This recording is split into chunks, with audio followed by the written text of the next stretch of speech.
నామముల కన్నా ఉన్నతమైన నామము, ప్రశస్తమైన నామము ప్రభు అయిన యేసుక్రీస్తు తన ఘనమైన నామానికి మహిమ కలుగునుగాక. కూడి వచ్చిన సంఘానికి నా శుభములు. ఈ రీతిగా మరొక్కసారి దేవుని యొక్క మహాకృపను బట్టి మనమంతా దేవుని సన్నిధానంలో సమావేశపరచబడ్డాము. ఈ రీతిగా మన స్వరాలు విప్పి మన హృదయాలు తెరిచి దేవుని స్తుతించడానికి, ఆరాధించడానికి గాను దేవుడు కృప చూపించి ఉన్నాడు. మరొక్కసారి దేవుని యొక్క నిత్య జీవపు మాటలు వినటానికే గాను దేవుడు కృప చూపించి ఉన్నాడు. అటువంటి కృప చూపించిన మన దేవునికే మహిమ కలుగునుగాక. ఆమేన్. గమనించండి, మరి గడిచిన ఆదివారము మరి ప్రకటించబడిన రీతిగా మరి గురువారము మరి బ్యూలా సిస్టర్ గారు మరి కోట విజయబాబు సహోదరుడు వారు నూతన గృహాన్ని మరి నిర్మించుకొని ఉన్నారు.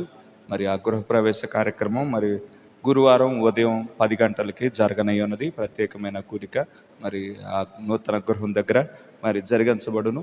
మరి 10 గంటలకల్లా మనం సమావేశం అవుదాము. సమయానికి మరి ఆ ప్రత్యేకమైన కూడిక ముగించుకోవటానికి మరి అవకాశం ఉంటుంది. మరి అంతా మరి 10 గంటలకల్లా మరి సమావేశం అవ్వాల్సిందిగా ప్రభు నామం పేరట మనవి చేస్తూ ఉన్నాను.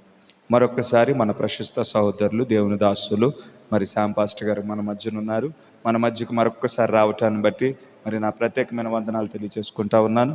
మరొక్కసారి దేవుని దాసులను మరి దేవుడు మరుగు చేసుకొని మరొకసారి మనతో బలంగా మాట్లాడులాగున మరి మన మధ్యన బయలుపాటుతో కూడిన వాక్య భాగములను మరి ప్రత్యక్షతో కూడిన మాటలను మన మధ్యన దేవుడే వినిపించలాగున మన హృదయాలను తాకులాగున చిన్న ప్రార్థన కలిగి ఉండండి. మరి ఈ సమయాన్ని నేరుగా పాస్టర్ గారికి అప్పగిస్తూ ఉన్నాను. మరి ముందుకు వచ్చి వాక్య పరిచర్య చేయవలసిందిగా కోరుతా ఉన్నాను.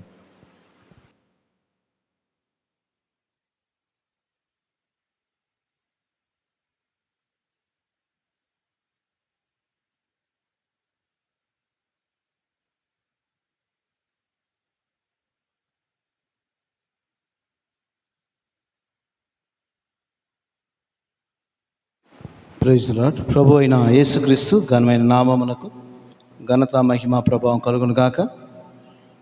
నాకు ఈ సమయం ఇచ్చిన దైవ సేవకులకి నా యొక్క ధన్యవాదాలు తెలియజేస్తున్నాను. కూడి ఉన్న మీ అందరికీ ప్రభు అయిన యేసుక్రీస్తు నామములు నా యొక్క శుభములు ధన్యవాదాలు తెలియజేసుకుంటున్నాను. ఈ రీతిగా మరొకసారి దేవుని వాక్యములు పంచుకోవడానికి దేవుడు నాకు ఇచ్చిన ఈ మంచి చక్కటి అవకాశాన్ని బట్టి దేవుడిని స్తుతిస్తూ దేవుని నామాన్ని ఘనపరుస్తున్నాను. మరి మనందరం నిలబడి ఉండగానే ఒక చిన్న వాక్య భాగాన్ని మనం చదువుకుందాం. యెషయా గ్రంథం 41వ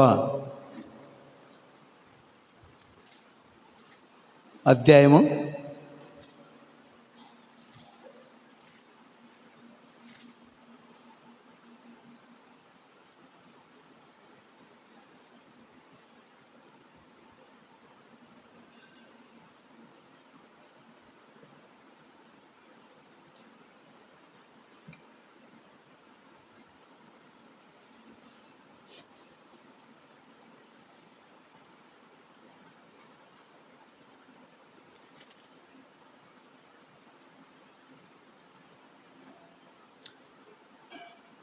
14వ వచనాన్ని మనం చదువుకుందాం. 41వ యెషయా గ్రంథం 41 14వ వచనం. పురుగు వంటి యాకోబు, స్వల్ప జనమగు ఇశ్రాయేలు భయపడుకుడి, నేను నీకు సహాయము చేయుచున్నాను అని యెహోవా సెలవిస్తున్నాడు. నీ విమోచకుడు ఇశ్రాయేలు పరిశుద్ధ దేవుడే. దేవుడి వాక్య భాగం దీవించునుగాక. చిన్న ప్రార్థన చేసుకుందాం. పరిశుద్ధుడు అయిన మా తండ్రి, జీవం కలిగిన మా యేసయ్య, నీకు వందనాలు, స్తుతులు, స్తోత్రములు చెల్లించుకుంటున్నా. చదువుకున్న వాక్య భాగాన్ని మా వినికిడిలో మీరు దీవించండి. మా కొరకు మీరు విరచి వడ్డించండి. మహిమ ఘనత ప్రభావాలు మీరు పొందండి. ఈ స్థలమంతా మీరు ఆవరించండి. ఈ స్థలమంతా మీరు నిండి ఉండండి. మీకే మేము సమర్పణ చేసుకుంటున్నాం. మరి ఈ రాత్రి ప్రభువా మాకు దీవెనకరముగా, ఆశీర్వాదకరముగా, నీ నామానికి మహిమకరముగా ప్రభు మాతో మాట్లాడి మహిమ పొందమని, మరొకసారి మమ్మల్ని బలపరచమని, మమ్మల్ని మీ హస్తాలు సమర్పణ చేసుకుంటూ స్తుతి ఘనత మహిమ ప్రభావాలు మీకే ఆరోపించుకుంటూ చేరి వచ్చిన బిడ్డలను దీవించండి. వాళ్ళ హృదయాల కింద ఉన్నటువంటి ఆశను తృప్తిపరచండి. ఎవరికి ఏ అవసరం ఉందో నీ వాక్యం వింటున్నప్పుడు తృప్తిపరచండి. సహాయము దయచేయండి. కృప చూపించండి. కృపలో ఐశ్వర్యవంతుడైన దేవుడవు గనుక నీ కృపకు మేమంతా సమర్పించుకుంటున్నాం. చేరిన నీ బిడ్డలందరినీ మీ హస్తాలకు సమర్పిస్తున్నాను. అల్పునైన నన్ను కూడా నీ హస్తాలకు సమర్పిస్తున్నాను. సమస్త ఘనత మహిమ ప్రభావాలు మీరు పొందండి. మేము కొద్దిసేపు నీ వాక్యం ధ్యానిస్తుండగా నీ కృపను మాకు దయచేయమని మహిమయు ఘనతయు ప్రభావాలు మీకే అర్పించుకుంటూ యేసుక్రీస్తు నామములో ప్రార్థిస్తున్నాము. ఆమేన్. దయచేసి కూర్చోవచ్చు. దేవుడు మనకిచ్చిన ఈ చక్కటి మంచి అవకాశాన్ని బట్టి దేవునికి మనం ఎంతో కృతజ్ఞతలు చెల్లించబద్దులమై ఉన్నాము. మరి ఈ రీతిగా దేవుని యొక్క సన్నిధిలో మరొకసారి మనమంతా సమావేశమై దేవుని నామాన్ని కనపరచడానికి దేవుడు మనకిచ్చిన ఒక కృపను బట్టి దేవునికి కృతజ్ఞతలు చెల్లిద్దాం. మరి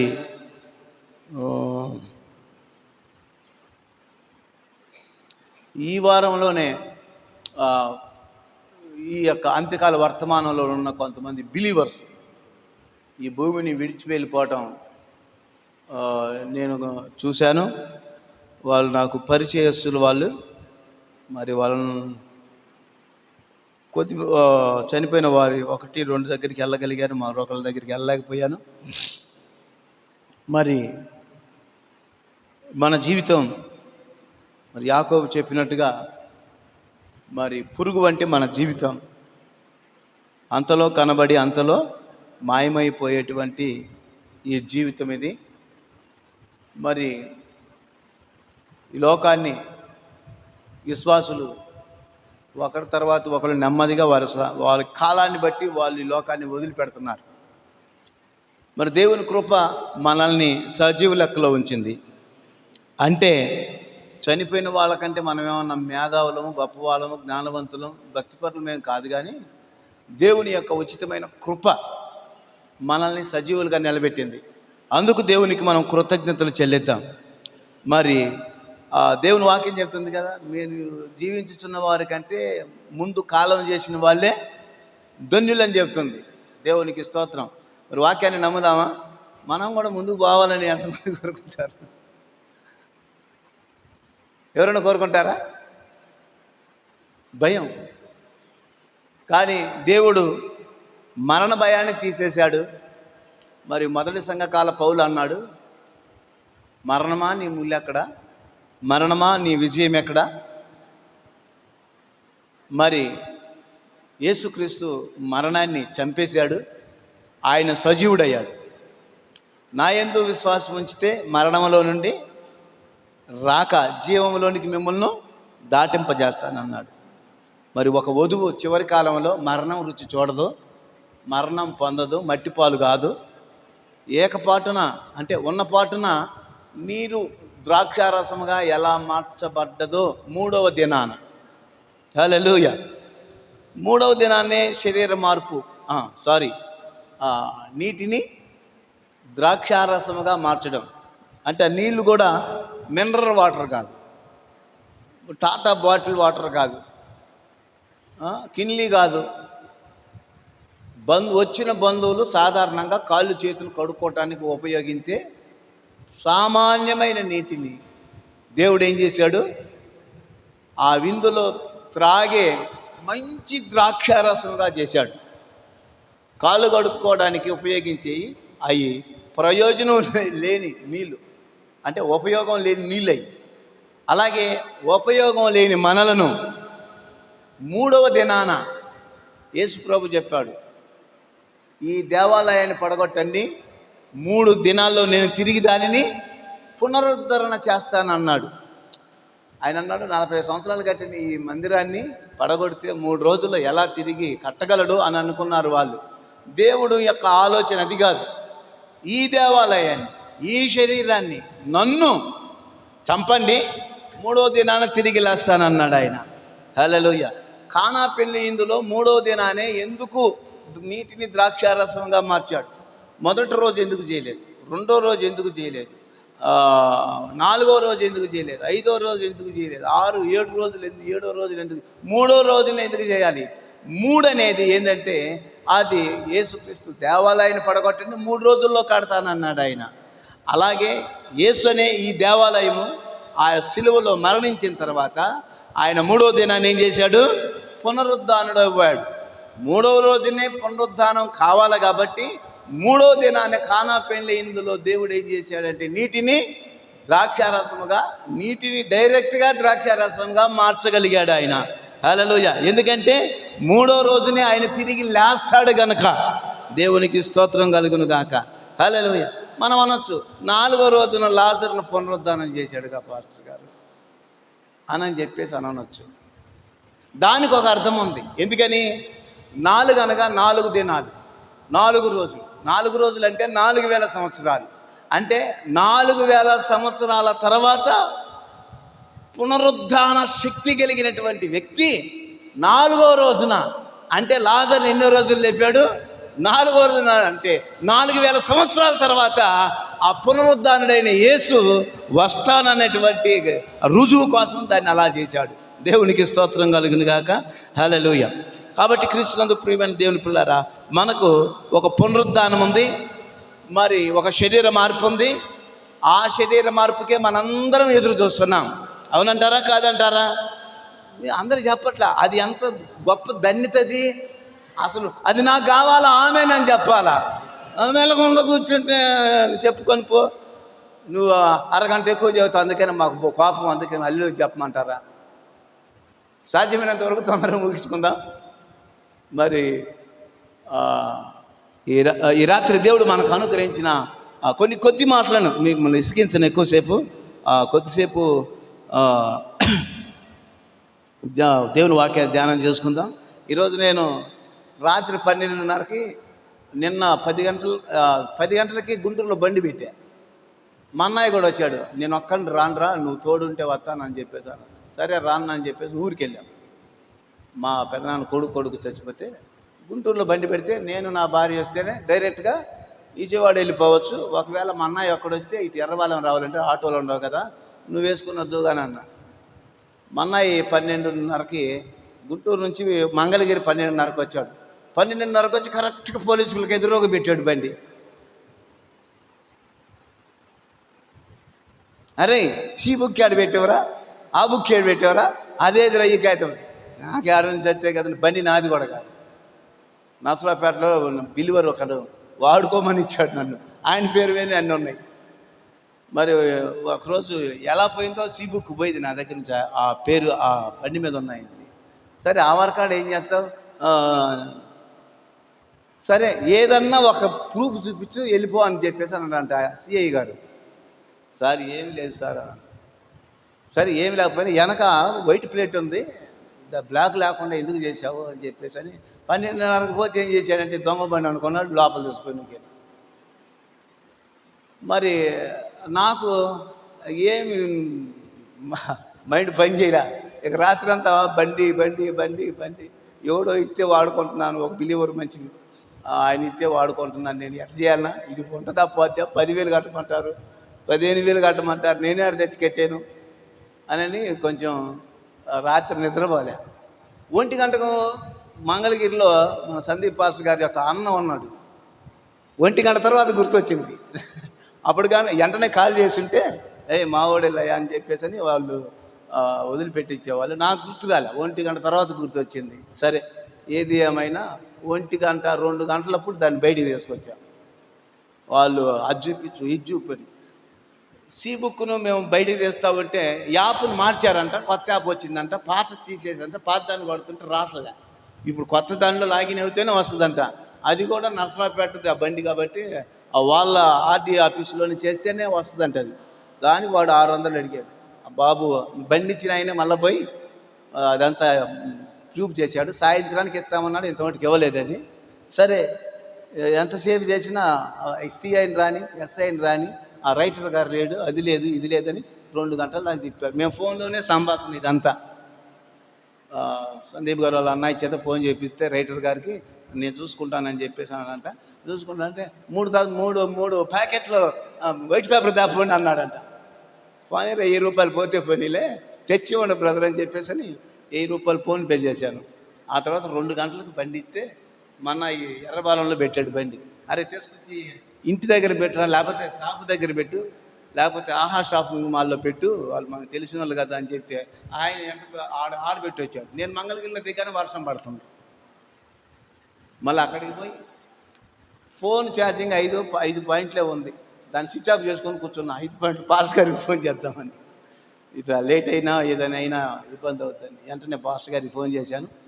సరే సకాలానికి నేను వారితో పాటు బండి బస్ స్టాండ్లో పెట్టి రావడానికి జరిగింది. ఈ విధంగా జరిగింది.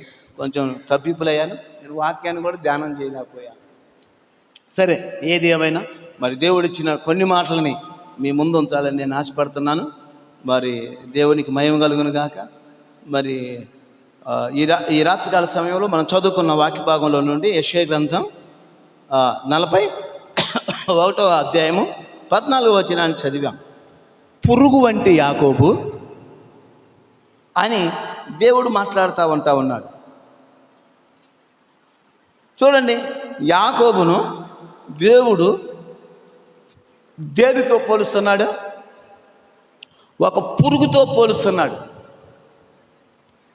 ఈరోజు ఒక వ్యక్తిని గురించి ఇంకొక వ్యక్తి మాట్లాడేటప్పుడు ఏమంటారంటే, అతనికేమండి ఔన్నత్యం గలవాడు, ఉన్నతమైన వాడు, హోదా కలిగిన వాడు, డిగ్రీ డివినిటీ కలిగిన వాడు, ఆయనకేమండి ఊర్లో కూడా పలుకుబడి కలిగిన వాడు, అసలు ఆయన పేరు చెబితేనే అందరూ అని అంటారని చెప్పేసి అని అంటారు. కానీ యాకోబును దేవుడు ఏమని పిలుస్తున్నాడంటే పురుగు వంటి యాకోబు అనని పిలుస్తున్నాడు. చూడండి, కొన్నిసార్లు మనలో ఎన్నో లోపాలు ఉంటాయి. మనలో ఉన్నటువంటి లోపాలను ఉంచుకొని ఎదుటి వారిని ఎలా పడితే అలా మాట్లాడేస్తాం, నోరు జారేస్తాం, అయితే లోకుగా మాట్లాడుతూ ఉంటాం. నీ గురించి నువ్వేదైనా చెప్పుకోవాలంటే ఏం చెప్పుకుంటావో ఒకసారి ఆలోచించి. ఇతరుల గురించి చెప్పేటప్పుడు ఆయన ఎట్ట, ఈయనెట్ట, బలహీనుడు, అట్టాటోడు, ఇట్టటోడు అని చెప్తావు. ఒకసారి నీ గురించి, నా గురించి నేను చెప్పుకునేటప్పుడు, నీ గురించి వ్యక్తిగతంగా నువ్వు చెప్పుకునేటప్పుడు ఏమని చెబుతావు?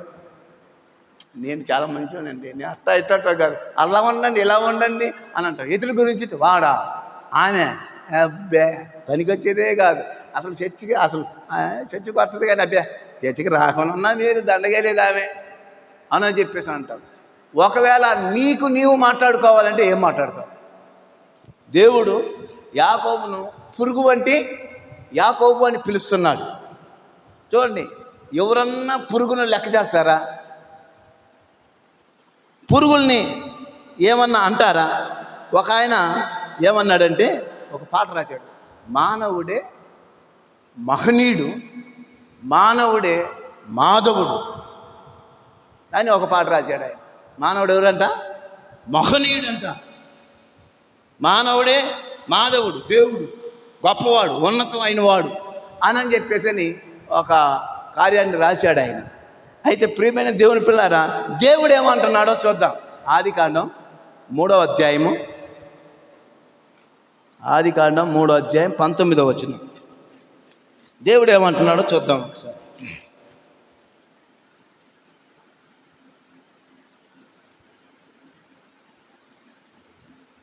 3:19 నీవు నేలకు తిరిగి చేరు వరకు నీ ముఖము చెమట కార్చి ఆహారము తిందువు.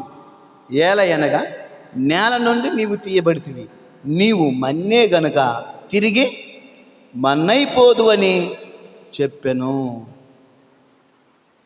దేవుడు మనిషిని గురించి ఏమంటున్నాడో చూడండి. ఆదామా, నేను నిన్ను మట్టితో చేశాను, తిరిగి నువ్వేమైపోతావు? మట్టి అయిపోతావు. నీవు ఎంతటి వాడివైనా, విద్యవేత్తవైనా, పామరుడువైనా, కింది స్థాయిలోనున్నా పై స్థాయిలోనున్నా, ధనవంతుడివైనా దరిద్రుడివైనా, ఉద్యోగివైనా సద్యోగివైనా, ఎర్రవాడివైనా నల్లవాడివైనా, ఎలాంటి వాడివైనా సరే ఏమవ్వాలి? మట్టిపాలు కావాల్సిందే.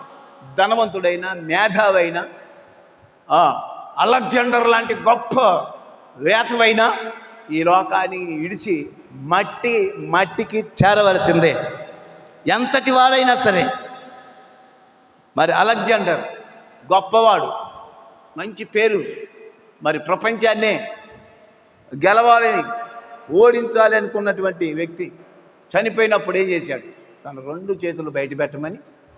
నేను వచ్చేటప్పుడు ఏం తీసుకొని పోలేదు, పోయేటప్పుడు కూడా ఏమి తీసుకొని పోలేదని ప్రజలను గ్రహించడానికి ఆ చేతులను బయట పెట్టి సమాధికి తీసుకొని పొమ్మన్నాడు ఆయన. కాబట్టి ఎవరైనా సరే మట్టే గనక తిరిగి మన్నైపోవాల్సిందే. ఆత్మ దానిని దయచేసిన దేవుని యొద్దకు చేరవలసి ఉంది. కాబట్టి ఆయన ఒక కీర్తన రాశాడు, మన్నే కదయ్యా మరి ఈ లోకంలో ఉన్నదంతా మన్నే కదయ్యా. గొప్పవాళ్ళు, మేధావులు, ధనికులు, సామంతులు, మరి గొప్ప గొప్ప మునులు, ఎంతటి వాడైనా మన్నే కదయ్యా అని ఒక ఆయన పాట రాశాడు. మరి ఇంకొక ఆయన ఏమంటున్నాడో చూద్దాం. కీర్తన గ్రంథం 31వ కీర్తన 12వ వచనాన్ని మనం చదువుతాం. కీర్తన గ్రంథం 31వ కీర్తన 12వ చరణం. మరణమై స్మరణకు రాకున్న వాని వలె మరువబడి తిని ఓటికొండవాడనైతిని. మరణమై స్మరణకు రాకున్న వాని వలె అంటే చచ్చిపోయిన తర్వాత వాడిని ఎవరు గుర్తు చేసుకోరు. బహుశా నేను చచ్చిపోయాను అనుకోండి, మా అబ్బాయికి గుర్తుంటుంది, నాకు మా నాన్న గుర్తు. ఎందుకంటే నాకు కూడా ఆయన సరిగ్గా గుర్తుండదు. ఎందుకంటే నేను 5-6 సంవత్సరాలప్పుడు ఆయన చచ్చిపోయాడు కనుక కొద్ది గుర్తు. మా జేజే అసలే నాకు తెలియదు. మరి నేను ఎవరు జ్ఞాపకం మా జేజే లయ్యని ఏమన్నా జ్ఞాపకం చేసుకోగలను నేను? ఆయన ముక్కు ముఖమే తెలియదు నాకు. మరి మా తాత ఏమన్నా జ్ఞాపకం ఉందా? మా తాత మేము పుట్టకముందే చచ్చిండు. మరి మరణమైతే అసలు స్మరణకే రాకున్న వాని వలె నేను మరవబడి తిని ఓటికొండ వంటి వాడనైతిని. ఈ మాట ఎవరు రాస్తున్నాడు? పైన చూడండి, 31వ అధ్యాయానికి కీర్తనకి పైన ప్రధాన గాయకునికి దావీదు కీర్తన. దావీదు ఎవరు? గొర్రెల దొడ్డిలో నుండి సింహాసనం వరకు ఎదిగినటువంటి వ్యక్తి. ఆ వ్యక్తి మాట్లాడుతున్నాడు. అంటే సామాన్య స్థితిలో నుండి ఉన్నతమైన స్థితికి ఎదిగినటువంటి ఒక మహారాజు, యెరూషలేము పట్టణాన్ని పాలించినటువంటి ఒక అతి శ్రేష్టమైన మంచి రాజులలో ఒక రాజు దావీదు మహారాజు. ఈ దావీదు మహారాజు అంటున్నాడు, ఒకవేళ నేను చచ్చిపోతే మరణమై స్మరణకు రాని వాని వలె నేను మరవబడి తిని ఓటికొండ వంటి వాడను నేను. ఎట్టటోడంట, గట్టి కొండ కూడా కాదు. చూడండి, మనం కొండను కొనేటప్పుడు వెళ్తాం. కొండను కొట్టేటప్పుడు అంట, అమ్మా ఇది మంచిదేనా అని అడుగుతావు. ఆమె మంచిది, అన్ని మంచిదేనా అని అంటది. కానీ నువ్వేం చేస్తావంటే చెయ్యి ఇట్ట పెడతావు, ఇట్ట కొడతావు. ఎందుకు? అది ఓటిదా గట్టిదా తెలియాలంటే ఇట్ట కొడితే తెలుసుంటుంది. ఇదమ్మా తల్లి నాకు అదేదా ఆమె అంటది, అది మంచి ఇది మంచి, ఇదే బాగుంది తీసుకోమన్నాడు. అది వద్దు, అది ఓటి మోత వస్తుంది అంటే ఓటి మోత వస్తే ఎప్పుడైనా పగిలిపోద్దని నేను అంటాను. ఇటు కొట్టి చూసి ఓటుకుండా అది పగిలిపోద్ది అంటే ఓటుకుండా కాకుండా గట్టి కొండనే తీసుకుపోయి ఎన్నాళ్ళు దాచిపెట్టు. ఇది అన్నం వండుకోవాలన్నా కొండలే, పప్పు వండుకోవాలన్నా కొండలే, పచ్చడి రుబ్బుకోవాలన్నా కొండలే.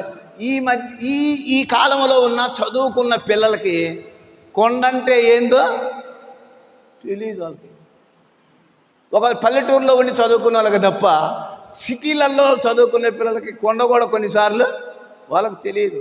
సిద్ధార్థ కాలేజీ దగ్గర ఆ గేటుకు పక్కన వరుసగా పెట్టుంటారు కొండలో. 5 నంబర్ రోడ్లో రమేష్ హాస్పిటల్కి వెళ్ళే రోడ్లో కొండలు పెట్టుంటారు. కొన్ని పగిలిపోయి ఉంటాయి, కొన్ని మొక్కలు అయి ఉంటాయి, కొన్ని ఒక పక్క సర్ది ఉంటాయి. మరి అనేక రకాలైన బైబిల్లో అనేక రకాలైన కొండలు ఉన్నాయి. అయితే దావీదు భక్తుడు మహారాజు చక్రవర్తి దేవుణ్ణి 7 మార్లు స్తుతించి 3 ప్రార్థించిన వ్యక్తి. అంటే అంత భక్తిపరుడు, అంత కీర్తనాకారుడు, దేవుని హృదయాన్నే వశపరుచుకోగలిగినటువంటి ఆ శక్తి కలిగినటువంటి భక్తుడు ఏనంటున్నాడు, మరణమై స్మరణకు రాని వాని వలె నేను మరవబడితిని, ఓటి కొండ వంటి వాడినైతిని. మరి నీ గురించి చెప్పేటప్పుడు ఆయన కలెక్టర్ అండి, ఆయన కండక్టర్ అండి, ఆయన మేధావి అండి, మంచి మనసు కలిగినోడు అండి, ఈయనలాగండి ఆయనలాగండి అని అంటాడు. దావీదు కీర్తనాకారుడు ఏమంటున్నాడు, నువ్వు ఇతరుల గురించి చెప్పేటప్పుడు, నీవు ఇతరుల గురించి చెప్పేటప్పుడు ఎన్ని గొప్పలు చెప్పుకుంటావో, అంత మహారాజు అయ్యిండి కూడా గొప్పలు చెప్పుకోవట్లే. నేను ఎప్పుడైనా పగిలిపోవాల్సిందే, నేను ఎప్పుడైనా ఓటివాడినే, నేను ఎప్పుడైనా మట్టి కొండ పగిలిపోయినట్టు ఇడిపోయినట్టు నేను ఎప్పుడైనా పగిలిపోయేవాడినే అని మాట్లాడుతున్నాడు. దేవునికి స్తోత్రం కలుగును గాక. ఈరోజు చదువుకున్నాడు అట్లా మాట్లాడుతుడా, నాకు ఆయుష్కాలం ఉంది, బలం ఉంది, 2 మంది, నేను 70 సంవత్సరాలు బతుకుతా, 80 సంవత్సరాలు బతుకుతా, నేను టిప్ టాప్, అది నేనంటే ఏమనుకున్నాను. నన్ను అన్నారు, డాక్టర్ దగ్గరికి వెళ్తే తప్ప నీ రక్తం బలేగుంది అబ్బాయి, అసలు నీకు రోగాలు తొందర రానే రావు అంటే నువ్వు సావువనే. వాళ్ళు చెప్పినంత మాత్రం జరగదు. మంచివాడు చచ్చిపోతున్నాడు హార్ట్ అటాక్ వచ్చి.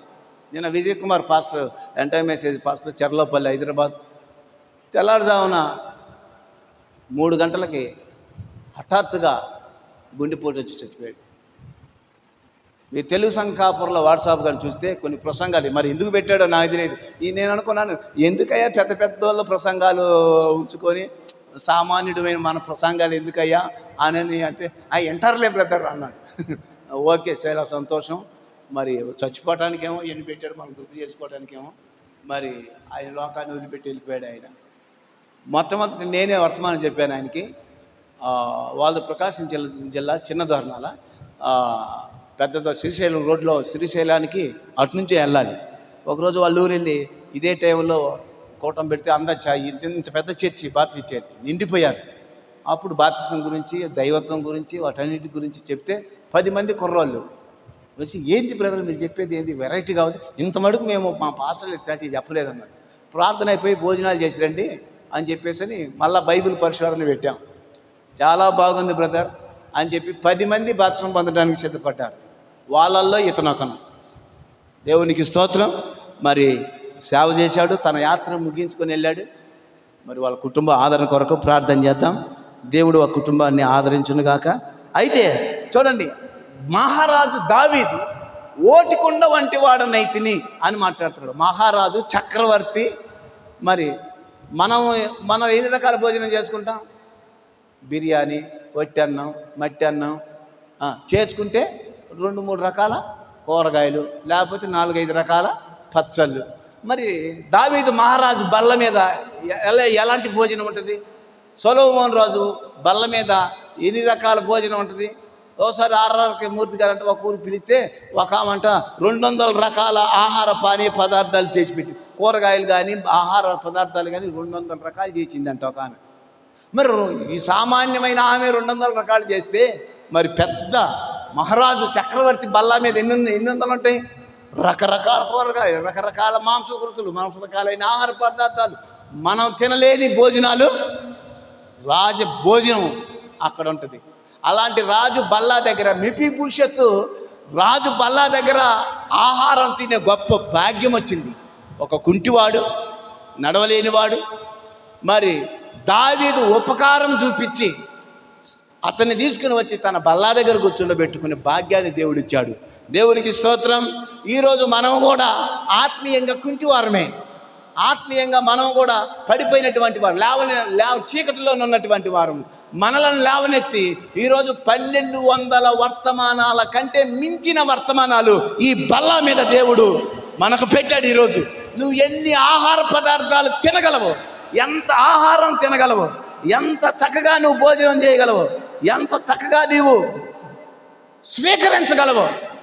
తినగలిగినంత ఆహారం తృప్తిగా దేవుడు ఈ గడి యొక్క వర్తమానాన్ని దేవుడు మన చర్చిలో పెట్టాడు, మన సంఘానికి ఇచ్చాడు, మనకిచ్చాడు. ఈ యొక్క 1200 రకాల ఆహార భోజన పదార్థాలను దేవుడు మనకు పెట్టాడు. ఎలాంటి ఆహారం కావాలో అలాంటి ఆహారం అంతా కూడా ఉంది. నీ శరీరానికి, నీ ఆత్మకు, నీ మనసుకు, నీ కంటికి, నీ యొక్క స్పర్శకు, ప్రతి దానిని నువ్వు ఎలా తీసుకొని నీవు కంట్రోల్లో చేసుకోలేవో అలాంటి బలమైన ఆత్మీయ వర్తమానాలను దేవుడు మనకి ఇచ్చాడు. దేవునికి స్తోత్రం కలుగును గాక. అందుకని దావీదు భక్తుడు అంటున్నాడు, నేను మరణమైన తర్వాత స్మరణకు రాని వాని వలె మరవబడితిని, ఓటికుండ వంటి వాడనైతిని అని చెప్పేసి అని అంటున్నాడు. దేవునికి స్తోత్రం కలుగును గాక. హల్లెలూయా. ఇది శాశ్వతమా ఈ దేహం? కాదు. మనలోనున్న ఆత్మ ఒకటే, అది ఒక దానిని పోషించాలి, దానిని వాక్యంతో నింపాలి, వాక్యముగా మనం మార్చబడాలి. అయితే క్రీస్తునందు ప్రియులారా, మనకున్న ఈ శరీరాన్ని మనం పాతి పెడతాం చచ్చిపోతే. ఒక ప్లాస్టిక్ని పాతి పెట్టండి, ఒక దేహాన్ని పాతి పెట్టండి. 1 సంవత్సరం ఆగిన తర్వాత తవ్వండి, ప్లాస్టిక్ మాత్రం అట్నే ఉంటుంది, మనిషి మాత్రం కుళ్ళిపోతాడు, ఏమి దొరకవు అక్కడ. మన విజయవాడలో ఒక దాంట్లో పెట్టిన వాళ్ళు ఒక దాంట్లో, ఒక దాంట్లో పెట్టిన వాళ్ళు ఒక దాంట్లో పెట్టి, ఒక దాంట్లో పెడతానేమన్నారు. కానీ కొన్నిసార్లు కొద్ది కాలంలో ఉన్న బాడీని తవ్వి వేరే వాళ్ళు పెట్టాలని ప్రయత్నించినప్పుడు వాళ్ళకి ఎముకలు కనపడతా ఉంటాయి. కానీ 1 సంవత్సరం వల్ల ఉన్న తర్వాత ఎముకలు మట్టిలో కలిసిపోతాయి. మట్టి మన్నైనది వెనకటి వల్లనే తిరిగి మన్నైపోవును. ఆత్మ దేవుడు దయచేసిన ఆయన యొద్దకే అది చేరుతుంది. చూడండి ప్రియమైన దేవుని పిల్లారా, ఇది మట్టి, దీన్ని మట్టిలో పెడితే కరిగిపోద్ది, మట్టి అయిపోద్ది. హల్లెలూయా. అయినా మరి దేవుడు ఏమంటున్నాడంటే ప్లాస్టిక్ అది అలాగే ఉంటుంది. మరి మనిషి విలువైనోడా ప్లాస్టిక్ విలువైందా? అది కరిగిపోతుంది కానీ ఇది కరిగిపోవట్లేదు ఏంటబ్బా? చూడండి, ఈ కుండలో ఊపిరున్నంతసేపు బాబుగారు, శ్యామ్ గారు, అయ్యగారు, అమ్మగారు, అయ్యగారు అని అంటారు. ఆత్మ కానీ వెళ్ళిపోతే శవాన్ని ఎప్పుడు కూర్చిపెడతారంట? ఆయన ప్రెసిడెంట్ అయినా, పంతులైనా, రాజైనా, రౌనప్ అయినా, కలెక్టర్ అయినా, కండక్టర్ అయినా, ఉద్యోగస్తుడైనా, ధనవంతుడైనా, పేదవాడైనా ఎవరు తీసుకుపోతున్నారు? అదే ఆయన శవం, అది ఆయన శవం. మరి ఆ శవంగా మారకముందు రాజుగారు, రాణిగారు, పంతులమ్మ గారు, మెంతులమ్మ గారు, ఎన్నెన్నో పేర్లు పెట్టి వాళ్ళ పేర్లను హోదాగా పిలుస్తాం. ఈ ఒక్క ఊపిరి పోతే మాత్రం శవం అండి. ఒకవేళ నానే చచ్చిపోయానుకో, మా నాన్నగారి శవం అండి. కాబట్టి పిల్లారా, ఈ కొండ ఎప్పుడు పగిలిపోద్దో తప్పన పగిలిపోద్ది. పగిలిపోగానే శుభ్రంగా చీపురు తీసుకొని ఊడ్చి కుప్ప చేసి తట్టలో వేసి బుట్టలో వేసి చెత్త కుండీలో వేసేస్తాం. పెంకులు పగిలితే కూడా అంతే. హల్లెలూయా. చూడండి, దేవుని యొక్క వాక్యము మనకు తెలియజేస్తుంది. ఒక ఆయన ఒక పాట రాశాడు, అరే నువ్వు కొండవురా పగిలేదువు, ఉండవురా మట్టివిరా అని పాట రాశాడు ఆయన. కాబట్టి దావీదు మహారాజు అంటున్నాడు, మహాచక్రవర్తి నేను ఓటు కొండను అని అంటున్నాడు. మరి ఇంత చక్రవర్తి ఆయన చిన్న బాల్యం నుండి రాజు అయ్యేంత వరకు ఎలాంటి శ్రమలు, కష్టాలు, నష్టాలు, మానవునికి జరిగేటువంటి కార్యాలన్నిటిని అనుభవించినటువంటి సమస్యలు, శోధనలు, ఇరుకులు, ఇబ్బందులు, కష్టాలు, నష్టాలు, అవమానాలు, నిందలు, అవమానించి అసలు జీవితం అంటే ఏంటో పూర్తిగా రుచి చూచినటువంటి వ్యక్తి, మహారాజు అయినటువంటి వ్యక్తి ఇప్పుడు మాట్లాడుతున్నాడు, నేను ఓటు కొండను, నేను ఎప్పుడైనా పగిలిపోతా, ఈ సింహాసనం నాకు స్థిరం కాదు, ఈ కుర్చీ నాకు స్థిరం కాదు, ఈ రాజ్యము నాకు స్థిరం కాదు, నేనే స్థిరం కాదు. హల్లెలూయా అని మాట్లాడుతూ ఓటి కొండ వంటి వాడనైతిని. దేవుడేమో పురుగు వంటి యాకోబు అని అంటున్నాడు, దావీదేమో తన గురించి ఏమంటున్నాడు, మట్టి కొండ, ఓటి కొండ అని పిలుస్తున్నాడు ఆయన. కాబట్టి క్రీస్తునందు ప్రియమైన దేవుని పిల్లారా, దేవుని యొక్క వాక్యాన్ని మనం చూసినట్టయితే ఇంకొక ఆయన ఏమంటున్నాడో చూద్దాం.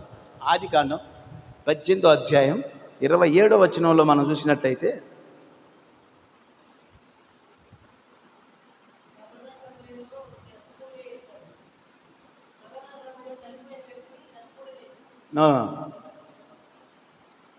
ఆదికాండం 18:27 అబ్రహాం ఇలాగంటున్నాడు. ఏమంటున్నాడంటే 18:27 అందుకు అబ్రహాము, ఇదిగో ధూళియు బూడిదను. అందుకు అబ్రహాము, ధూళియు బూడిదనైన నేను ప్రభువుతో మాట్లాడ తెగించుతున్నాను. ఈయన ఎవరంటే అబ్రహాము విశ్వాసులకు తండ్రి. దేవుడు ఎట్ట చెబితే అట్ట నడిచినవాడు. ఇక్కడ కూర్చోమంటే కూర్చున్నాడు, ఇలా లేయమంటే లేచాడు, ఇక్కడ ఉండమంటే ఉన్నాడు, అక్కడ ఉండమంటే అక్కడ ఉన్నాడు, ఇక్కడ గుడారం వేసుకోమంటే ఇక్కడ కూడా, సింధూర వృక్షం కింద ఉండమంటే ఉన్నాడు.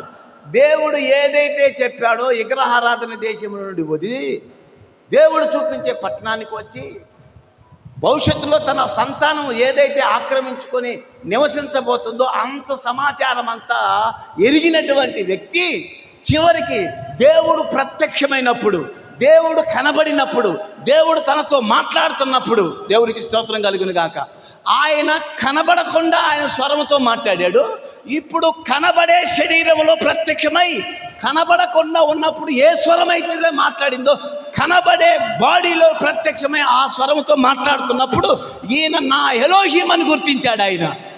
ఇప్పుడు ఆయన అంటున్నాడు, నేను దుమ్మును, నేను బూడిదనై తెగించి దేవుణ్ణి నేను అడుగుతున్నాను. దేవా, నా యొక్క తమ్ముని యొక్క క్షేమం కోసం ప్రార్థన చేస్తున్నా, వాళ్ళ రక్షణ కోసం ప్రార్థన చేస్తున్నా. వాళ్ళు తీర్పు రాకూడదు, అగ్ని వాళ్ళ మీద పడకూడదు, అగ్ని నుండి తప్పించుకోవాలి అని ప్రార్థన చేసేదానికి తెగించి మాట్లాడుతున్నాడు. చూడండి, ఆత్మీయంగా తెగించి మాట్లాడుతున్నారు. కొంతమంది తగాదాడేటప్పుడు అంటారు, ఏమంటారు తెలుసు కొంతమంది ఆడవాళ్ళు, నేను తెగిన దాన్ని, మామూదాన్ని, నీకంటే తెగిన దాన్ని, నువ్వు ఎంత తెగిస్తావో నేను అంతకంటే ఎక్కువ తెగిస్తావే. అది భౌతికంగా. కానీ దేవుడుతో ఆధ్యాత్మికంగా అబ్రహాం మాట్లాడుతున్నాడు. దేవా, నేను బూడిదనయ్యా, నేను మట్టినయ్యా అడుగుతున్నానయ్యా. దేవునికి స్తోత్రం కలుగును గాక. హల్లెలూయా. ఈరోజు మనం ఏమనుకుంటున్నాం? మన ఆడంబరం ఏమనుకుంటున్నాం? మనకున్న ధనం చూసి, బలం చూసి, వస్త్రాలు చూసి, మనకున్నటువంటి ఐశ్వర్యం చూసి, మనకున్న బిల్డింగ్ని చూసి, మనకున్నటువంటి వాటిని చూసి మనం ఏదో మురిసిపోవాల్సిన అవసరం లేదు. పితరుడైన అబ్రహాము, మూల పురుషుడైన అబ్రహాము. చూడండి, క్రీస్తు ద్వారా మనము కూడా అబ్రహాం సంతానం అయి ఉన్నాము. కానీ ఆ పితరుడైనటువంటి ఆయనే, మూల పురుషుడైనటువంటి ఆయనే, విశ్వాసులకు తండ్రిని పిలువబడుతున్న ఆయనే దుమ్మును, ధూళిని, మట్టిని అనని తెగించి మాట్లాడితే ఈరోజు మనం ఏంటి, మన స్థితి ఏంటి, మన గతి ఏంటి? దేవునికి స్తోత్రం కలుగును గాక. హల్లెలూయా. చూడండి, మరి నేను బూడిదంటే కొన్ని కట్టెలను కాలుస్తున్నప్పుడు నిప్పు కణుకులు ఎర్రగా కనలాడతాయి. ముట్టుకున్నావో బొబ్బలు మామూలుగా లేయవు. కానీ దాని పవర్ చూసావా ఎలా ఉంటుందో? కాలుతుంటే కాలి కాలి కాలి కాలి కాలి కాలి ఆరిపోయిన తర్వాత దాన్ని బూడిద అంటారు. మరి అలాంటి బూడిదను అని చెప్పేసి అని అంటున్నాడు ఆయన. కానీ ప్రియులారా, అది కాలి అది కొద్దిగా ఆరిపోయి అది బూడిదగా మారుతుంది. అలాగే మనిషి ఎంత గొప్పవాడైనా, ఎంత బలమైన వాడైనా దుమ్మైపోవాల్సిందే. కొన్నిసార్లు అనుకుంటాను, నేను పరాక్రమశాలిని, నేను మేధావిని, నేను జ్ఞానిని. ఈరోజు జ్ఞానులు, మేధావైనా, జ్ఞానవంతుడైనా, అబ్దుల్ కలాం లాంటి వాళ్ళైనా అందరూ ఈ భూమిని వదిలిపెట్టి వెళ్ళిపోయినటువంటి వాళ్ళే. కానీ మనిషి పరాక్రమశాలి అనుకున్నా, ఏమనుకుంటున్నా ఏ రోజైనా భూమిని వదిలిపెట్టాల్సిందే. అందుకని దావీదు అంటున్నాడు, ఓటి కొననాయి అన్నాడు. అబ్రహాం ఏమంటున్నాడు? నేను దుమ్మును, ధూళిని, బూడిదను అని చెప్పేసి అని అంటున్నాడు ఆయన. కాబట్టి ప్రియులారా, దేవుని యొక్క వాక్యంలో మనం చూసినట్టయితే ఒక ఆయన ఏమంటున్నాడు? దేవుని చూసారా? ఒక ఆయన ఏమన్నాడు తెలుసా?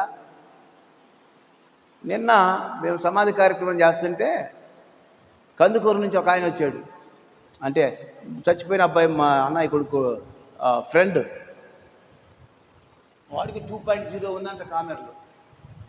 ఈ సచ్చినోడికి 11.2.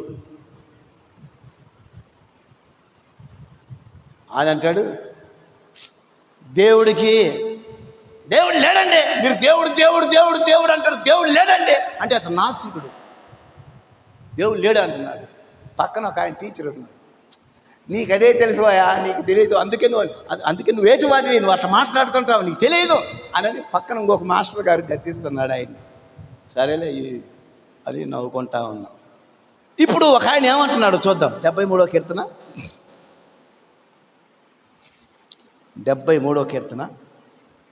11వ వచనం.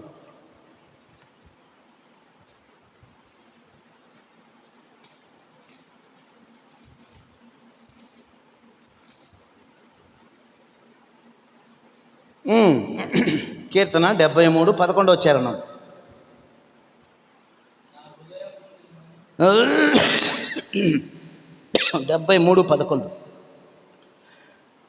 దేవుడు ఎట్లు తెలుసుకొనును, మహోన్నతునికి తెలివి ఉన్నదా అని వారు అనుకుందరు.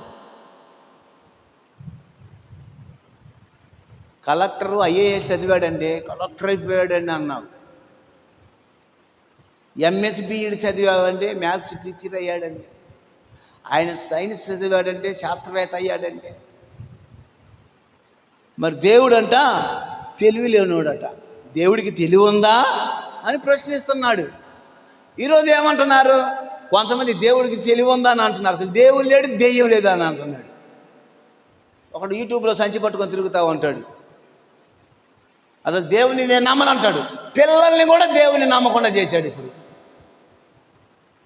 పిల్లలు కూడా అంతే, దేవుడు లేడు, దెయ్యం లేదంటాడు ఆయన.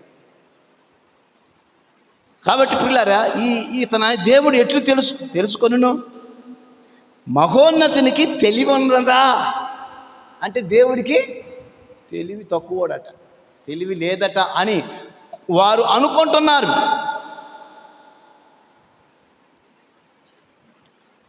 దేవుడికి తెలివి లేదు, పోలేదు. ఒకడంట పెద్ద మర్రి చెట్టు కింద పడుకున్నాడంట. కాసేపు పడుకుందాం చల్లగా ఉందని పడుకొని కళ్ళు తెరిచి పైకి చూస్తున్నాడంట. చూసి, అరే దీని మొద్దు ఇంత లావునుంది, దీని కొమ్మలు ఎంత పొడుగు, ఎంత ఏపుగా, ఎంత పెద్దగా, ఎంత ఎడలపుగా, ఎంత ఎత్తుగా ఉంది. హే, ఇంత పెద్ద చెట్టుకి గోళీళ్ళ కాయలాగా అంటే ఆడుకుంటారు చిన్నప్పుడు మనం, అంతంత పండ్లు పెట్టాడు. దేవుడికి ఏమన్నా బుద్ధి జ్ఞానం ఉందా? పక్కనే సొరతీగ ఉందంట, సొరకాయ.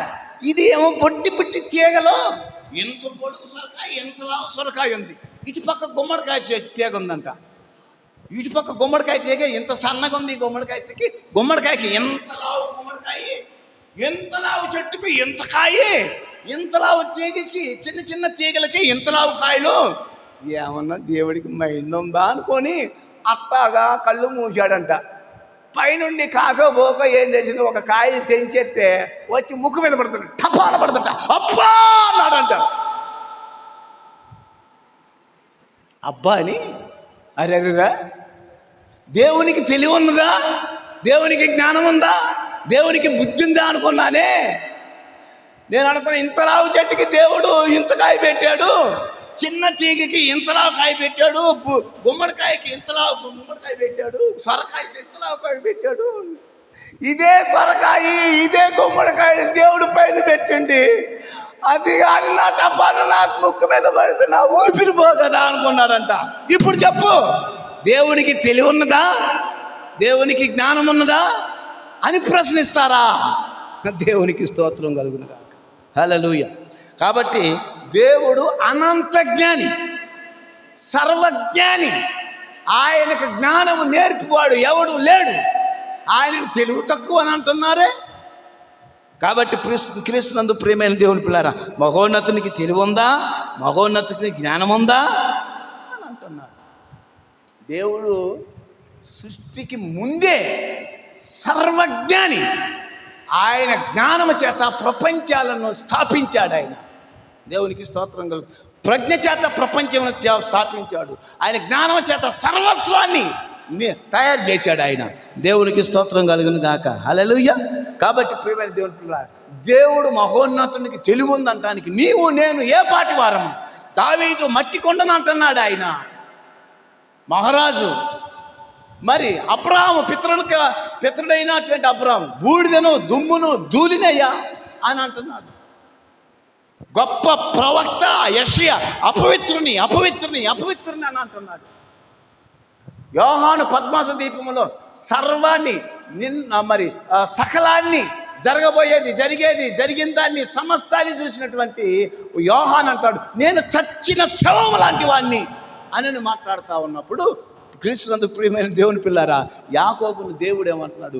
పురుగు వంటి యాకోబు, స్వల్ప జనమైన ఇశ్రాయేలు, నేను నిన్ను విమోచించెదను, విడిపించెదను, రక్షించెదను, విమోచనలోని ఆ భాగంలో పెట్టుకుంటాను అంటున్నాడు ఆయన. దేవునికి స్తోత్రం కలుగును గాక. హల్లెలూయా. కొన్నిసార్లు మనం జూ పార్క్కి వెళ్తాం. జూ పార్క్కి మనమే వెళ్తామా? పెద్దోళ్ళు ఎవరి కోసం తీసుకెళ్తాం? మనం పిల్లల కోసం తీసుకెళ్తాం. డాడీ ఓ మా డాడీ ఈరోజు మమ్మల్ని జూ పార్క్ హైదరాబాద్ తీసుకొచ్చాడు, అవన్నీ చూపిస్తాడు మా నాన్న అనుకుంటాం. జూ పార్క్ బాని డాడీ నాకు ఏనుగుని చూపివా, నాకు కుక్కను చూపివా, నాకు నక్కను చూపివా, నాన్న కుందేలను చూపివా, నాకు మేకను చూపివా. ఇదిగో అడవిలో ఉన్న జంతువులన్నీ కూడా అక్కడ ఉంటాయి. పిల్లలు ఏమడుగుతారు? అది చూసి ఇది చూసి, అబ్బా ఇది కుందేలు, ఇది నక్క, ఇది కుక్క, ఇది సింహం, ఇది ఏనుగు, ఇది ఎలుగుబంటి, ఓ భలే ఉన్నాయి డాడీ, భలే చూపించావు డాడీ అని పిల్లలు ఎంతో సంతోషపడతా ఉంటారు. మరి ఆఖరికి ఏదైనా చూడాలనుకుంటే నాకు పురుగుని చూపిస్తావా డాడీ? ఎవరైనా అడిగారా జూ పార్కులో? పురుగుని చూపినానా అని అడిగారు ఎవరన్నా జూ పార్కుకి తీసుకెళ్ళినప్పుడు? కానీ దేవుడు ఏమంటున్నాడు తెలుసా? దేవుడు ఏనుగుని చూడట్లా, ఏనుగు అని అంటలా, మరి లేకపోతే ఏ జంతువు పేరు పెట్టి నిన్ను పిలవట్లా, ఏ పక్షిని పెట్టి నిన్ను పిలవట్లా. పురుగు వంటి యాకోబు, నేను నిన్ను స్వల్ప జనాంగమైన ఇశ్రాయేలు, నేను నిన్ను విమోచిస్తానని అంటున్నాడు. దేవుడికి స్తోత్రం కలుగును గాక. హల్లెలూయా.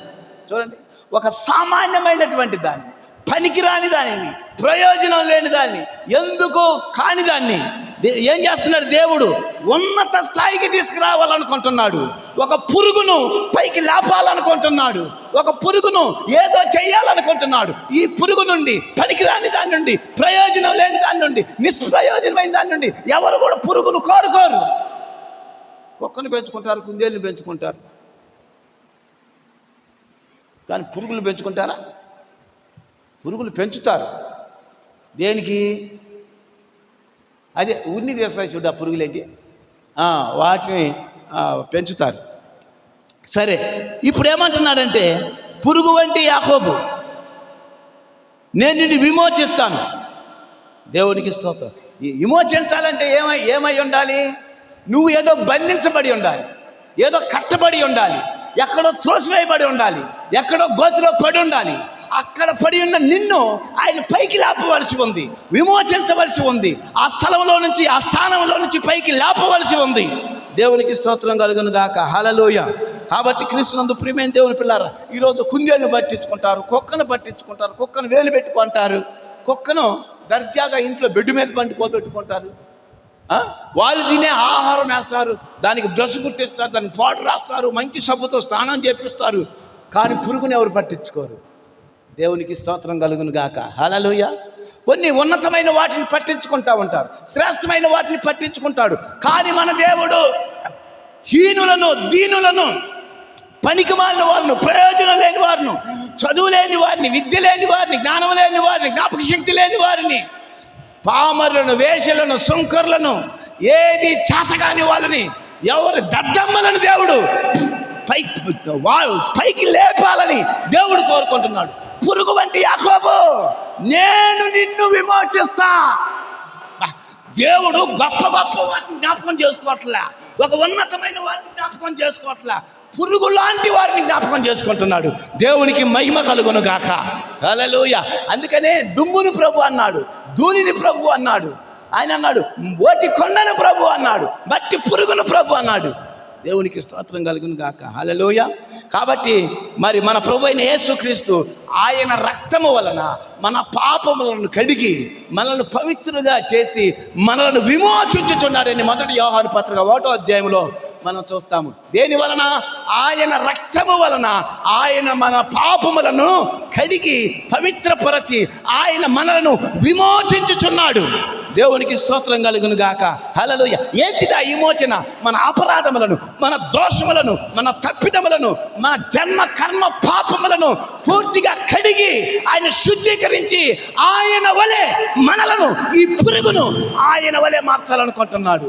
చూడండి, ఈ పురుగుకి మొట్టమొదట ఏం చేశాడంటే ఆయన స్వరూపాన్ని ఇచ్చాడు, ఆయన స్వభావాన్ని ఇచ్చాడు.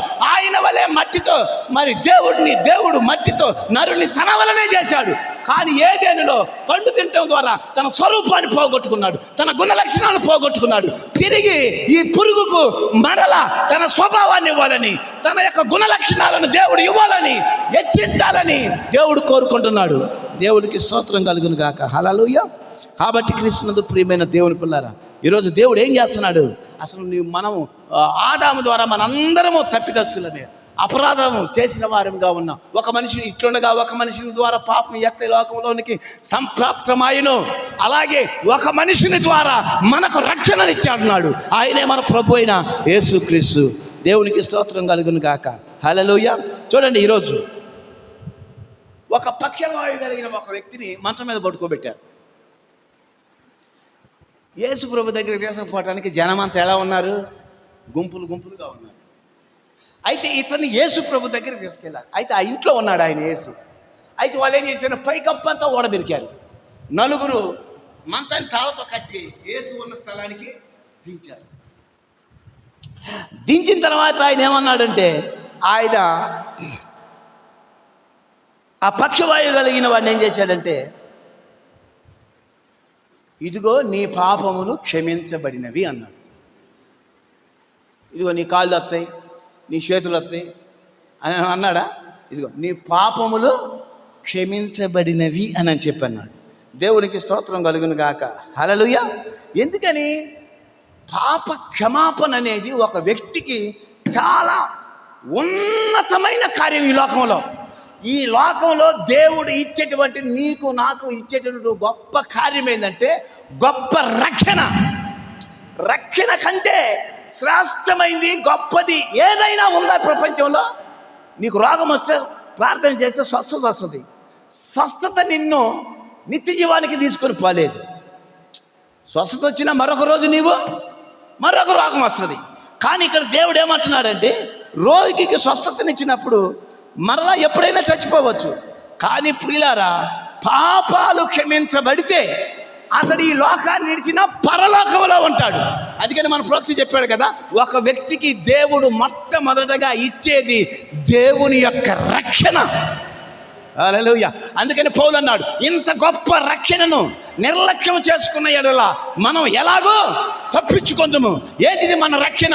ఇదిగో దేవుడు ఈరోజు ఆయన రక్తాన్ని ఇచ్చాడు. ఆయన రక్తం ద్వారా మనల్ని కొన్నాడు. ఆయన ఇప్పుడు ఆయన పుస్తకం ఇప్పాడు. ఆయన మనల్ని ఆయన యొక్క జగతుత్పత్తికి ముందుగానే తన ఆలోచనలో ఉన్నాము, తన గర్భంలో ఉన్నాము, తన మనసులో ఉన్నాము. అంటే తన మనసులో అనగా తన గర్భంలో మనం ఉన్నాము. తర్వాత మనం తల్లి గర్భంలో వచ్చాము. తల్లి గర్భంలో వచ్చింది మొదటి జన్మ. అయితే మనది నూతన జన్మ ఏంటంటే ఆయన మనసులో ఉన్నామే.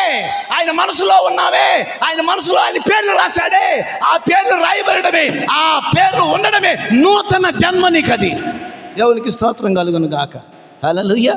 కాబట్టి క్రీస్తునందు ప్రియమైనటువంటి దేవుని పిల్లారా, దేవుడు ఎప్పుడు కూడా ఒక స్త్రీ దగ్గరికి వెళ్ళాడు. అమ్మ, విశ్వాసము గల దానవై ఉండము, పాపము చేయకు అన్నాడు. ఇంకొక అన్నాడు, అయ్యా నీవు స్వస్థపరచబడ్డావు, ఇక పాపము చేయకు అని అంటున్నాడు. చూడండి, స్వస్థత పరిచేదానికంటే కూడా నీ పాపములు క్షమించబడ్డాయి అని అంటున్నాడు. చూడండి, ఒక పాము కానీ మనల్ని కాటేసింది అనుకోండి, దాని యొక్క విషము మన బాడీ మొత్తానికి పాకి ఏమవుతాము? చచ్చిపోతాం. అలాగే ఒక వ్యక్తి పాపిగా ఉన్నాడు అనుకోండి, ఆ పాపముతోనే చచ్చిపోతాడు. అందుకని నరుడు పాపముతో చావకూడదు. ఆయన జగత్తుత్పత్తికి ముందే తన మనసులో ఉన్న ప్రజలు చావకూడదు, రక్షించబడాలి. వాళ్ళ పాపాలు క్షమించబడాలి. వాళ్ళ పాపాలకు ప్రాయశ్చిత్తం కావాలి. వాళ్ళ పాపాలను నా రక్తముతో కడగాలి. నా యొక్క మనసులో వాళ్ళు ఎప్పుడైతే జగదుత్పత్తికి ముందుగానే నా విమోచన గ్రంథంలో వాళ్ళు విమోచించబడ్డారని ఎవరి పేర్లు అయితే ఉన్నాయో వాళ్ళందరినీ పాపము నుండి విడిపించాలి. ఆ రక్తంతో కడగాలి. ఆ యొక్క జగదుత్పత్తికి ఆ విమోచన ప్రణాళికలు ఎవరున్నారో వాళ్ళందరినీ శుద్ధీకరించాలనేది దేవుని యొక్క ముఖ్య ఉద్దేశం. అందుకని మనిషి పాము గరితే ఎలాగ ఇష్టమెక్కి చచ్చిపోతాడో, పాపంతో నింపబడిన మనిషి కూడా చచ్చిపోతాడు. అయితే పాపి అయిన మనిషి పాపముతోనే చచ్చిపోకూడదు. దేవుని యొక్క గొప్ప ఉద్దేశం ఏంటంటే, ప్రయాసపడి భారం మోసుకుంటున్న సమస్త జనులారా నా దగ్గర రండి, నేను మీకు విశ్రాంతిని ఇస్తాను, మీ పాపాన్ని తీసివేస్తాను, మీ దోషాలను తీసేస్తాను, నేను కడిగి వేస్తానని పిలుస్తున్నాడు ఆయన. దేవునికి స్తోత్రం కలుగును గాక. హల్లెలూయా. చూడండి, మన ఇంట్లోకి పాము వచ్చింది అనుకోండి, ఏం చేస్తావు? నువ్వేం కొట్టలేవు పాముని. నువ్వు బయటకు వచ్చి ఎక్కలేస్తావు, ఓ రామన్నా, పుల్లన్నా, ఎల్లన్నా, ఓ సుబ్బక్క, మీ ఆయన పిలువా, నువ్వు మా ఇంట్లో కొద్దిగా పాము వచ్చిందని. ఆ పాము చచ్చిందాకన్నా, లేకపోతే ఆ ఇంట్లో నుంచి బయటికి పోయిందాకా ఇంట్లోకి పోతావా? ఒకవేళ పోయినా సుఖంగా పడుకుంటావా? పాముంది గిలి, అది వెళ్ళిపోయినా పాముంది ఎప్పుడు కనపడుతుందో ఎక్కడ ఎత్తుందో. ఆ పాము మంచం ఎక్కదంటలే, పాము మంచం ఎక్కదంట.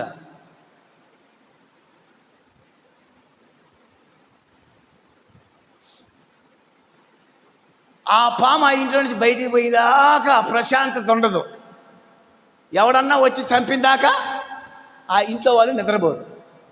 దేవునికి స్తోత్రం. మరి ఒక పాము ఇంట్లో ఉంటేనే అది చచ్చిపోతేనే కానీ నువ్వు హాయిగా ఉంటావు. ఒకవేళ నీ ఇంట్లో నీ హృదయంలో పాపం ఉంటే, పాపం చావాలా లేదా? అపవిత్రత చావాలా లేదా? చెడ్డ వ్యసనాలు చావాలా లేదా? శరీర కార్యాలు చావాలా లేదా? మరి వాటిని ఉంచుకొని ఎలా నిద్రపడుతుంది మరి? హల్లెలూయా. అందుకని నీ పాపాలు పోవాలి, నీ పాపాలు కడగబడాలి, నీ పాపాలు క్షమించబడ్డాయి. దేవునికి స్తోత్రం. దేవుడు ఉచితంగా దేవుడు ఎంత కృపణిస్తున్నాడో దేవునికి స్తోత్రం కలుగును గాక. హల్లెలూయా. కాబట్టి అందుకనే దేవుడు యాకోబుతో ఆయన అంటున్నాడు, పురుగు వంటి యాకోబు, స్వల్ప జనమగు ఇశ్రాయేలు. ప్రపంచ దేశం అంతటిలో స్వల్ప జనాంగం ఎవరు? ఇశ్రాయేలు.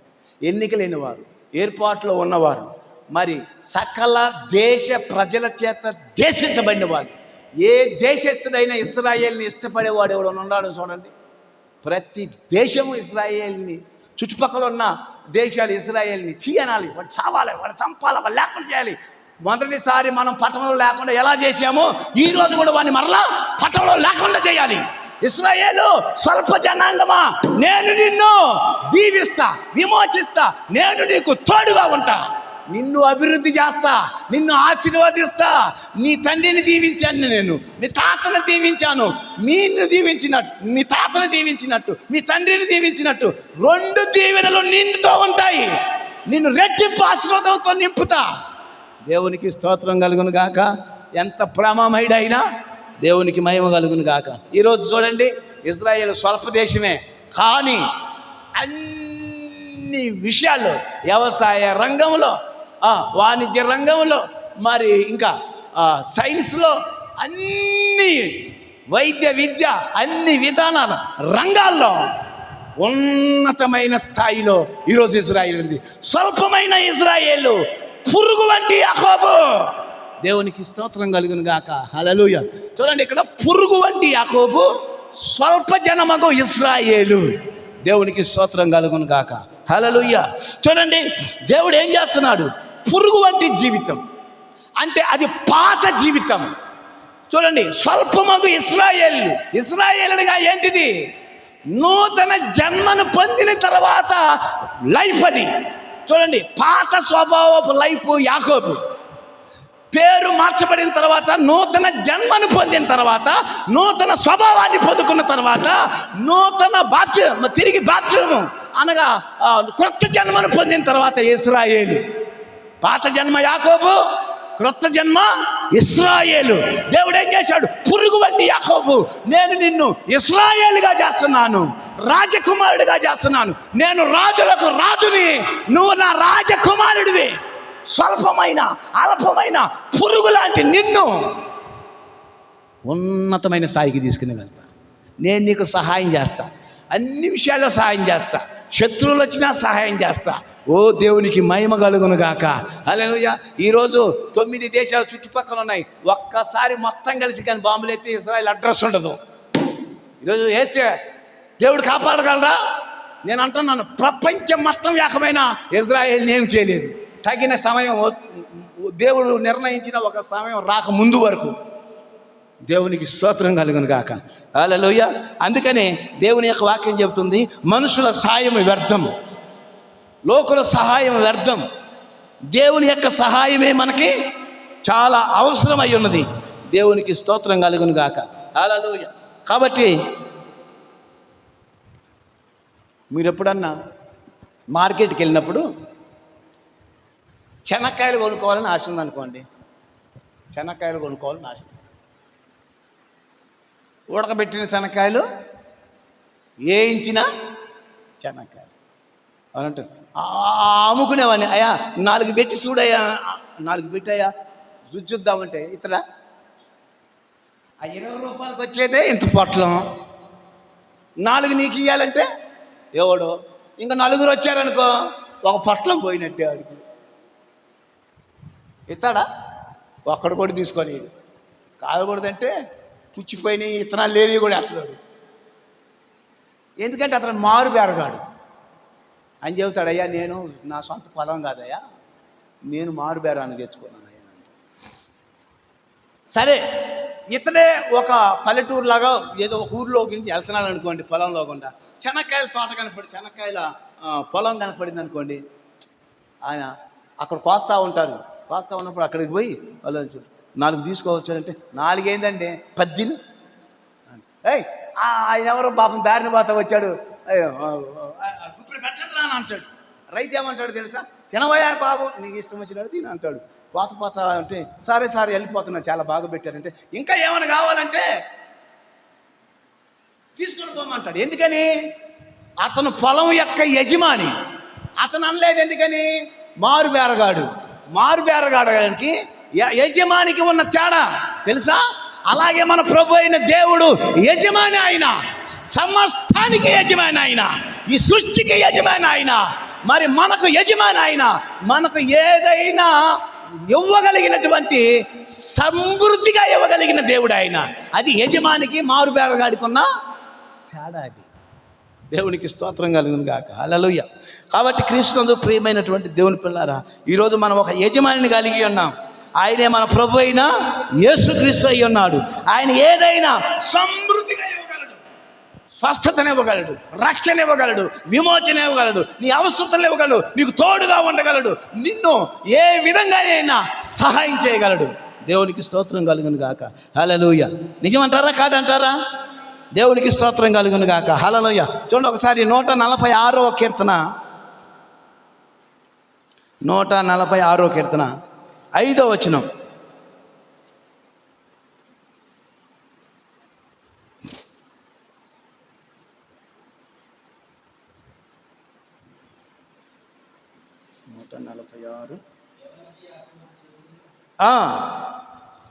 ఎవనికి యాకోబు దేవుడు సహాయుడగునో, ఎవడు తన దేవుడైన యెహోవా మీద ఆశ పెట్టుకొనునో.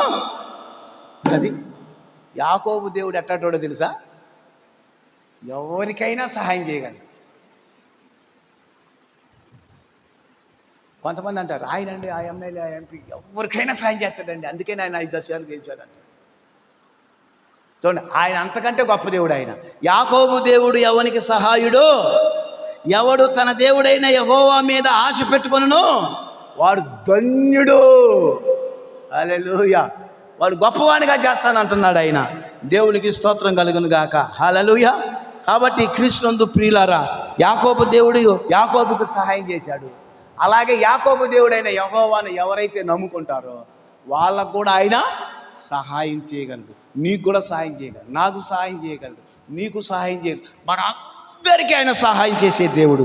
దేవునికి స్తోత్రం కలుగును గాక. హల్లెలూయా. కాబట్టి క్రీస్తునందు ప్రియమైనటువంటి దేవుని పిల్లారా, పురుగు వంటి యాకోబు అని పిలిచి ఈ పురుగును తీసుకొని దేవుడు ఏం చేశాడంటే ఒక రోజున ఆయనను ఇశ్రాయేలుగా మార్చాడు. ఇశ్రాయేలుగా మారకముందు యాకోబు అనగా మోసగాడు. ఎక్కడ మోసగాడు? తల్లి గర్భంలోనే అన్నను ముందు రానియకుండా చేయాలనుకున్న మోసగాడు. వచ్చిన తర్వాత కూడా ఆహారం పెట్టి దీవెనలు తీసుకొని ఏశావుకు లేకుండా మోసం చేయగలిగిన వాడు. అలాగే పారిపోయినటువంటి వ్యక్తి, మోసగాడైనటువంటి వ్యక్తి.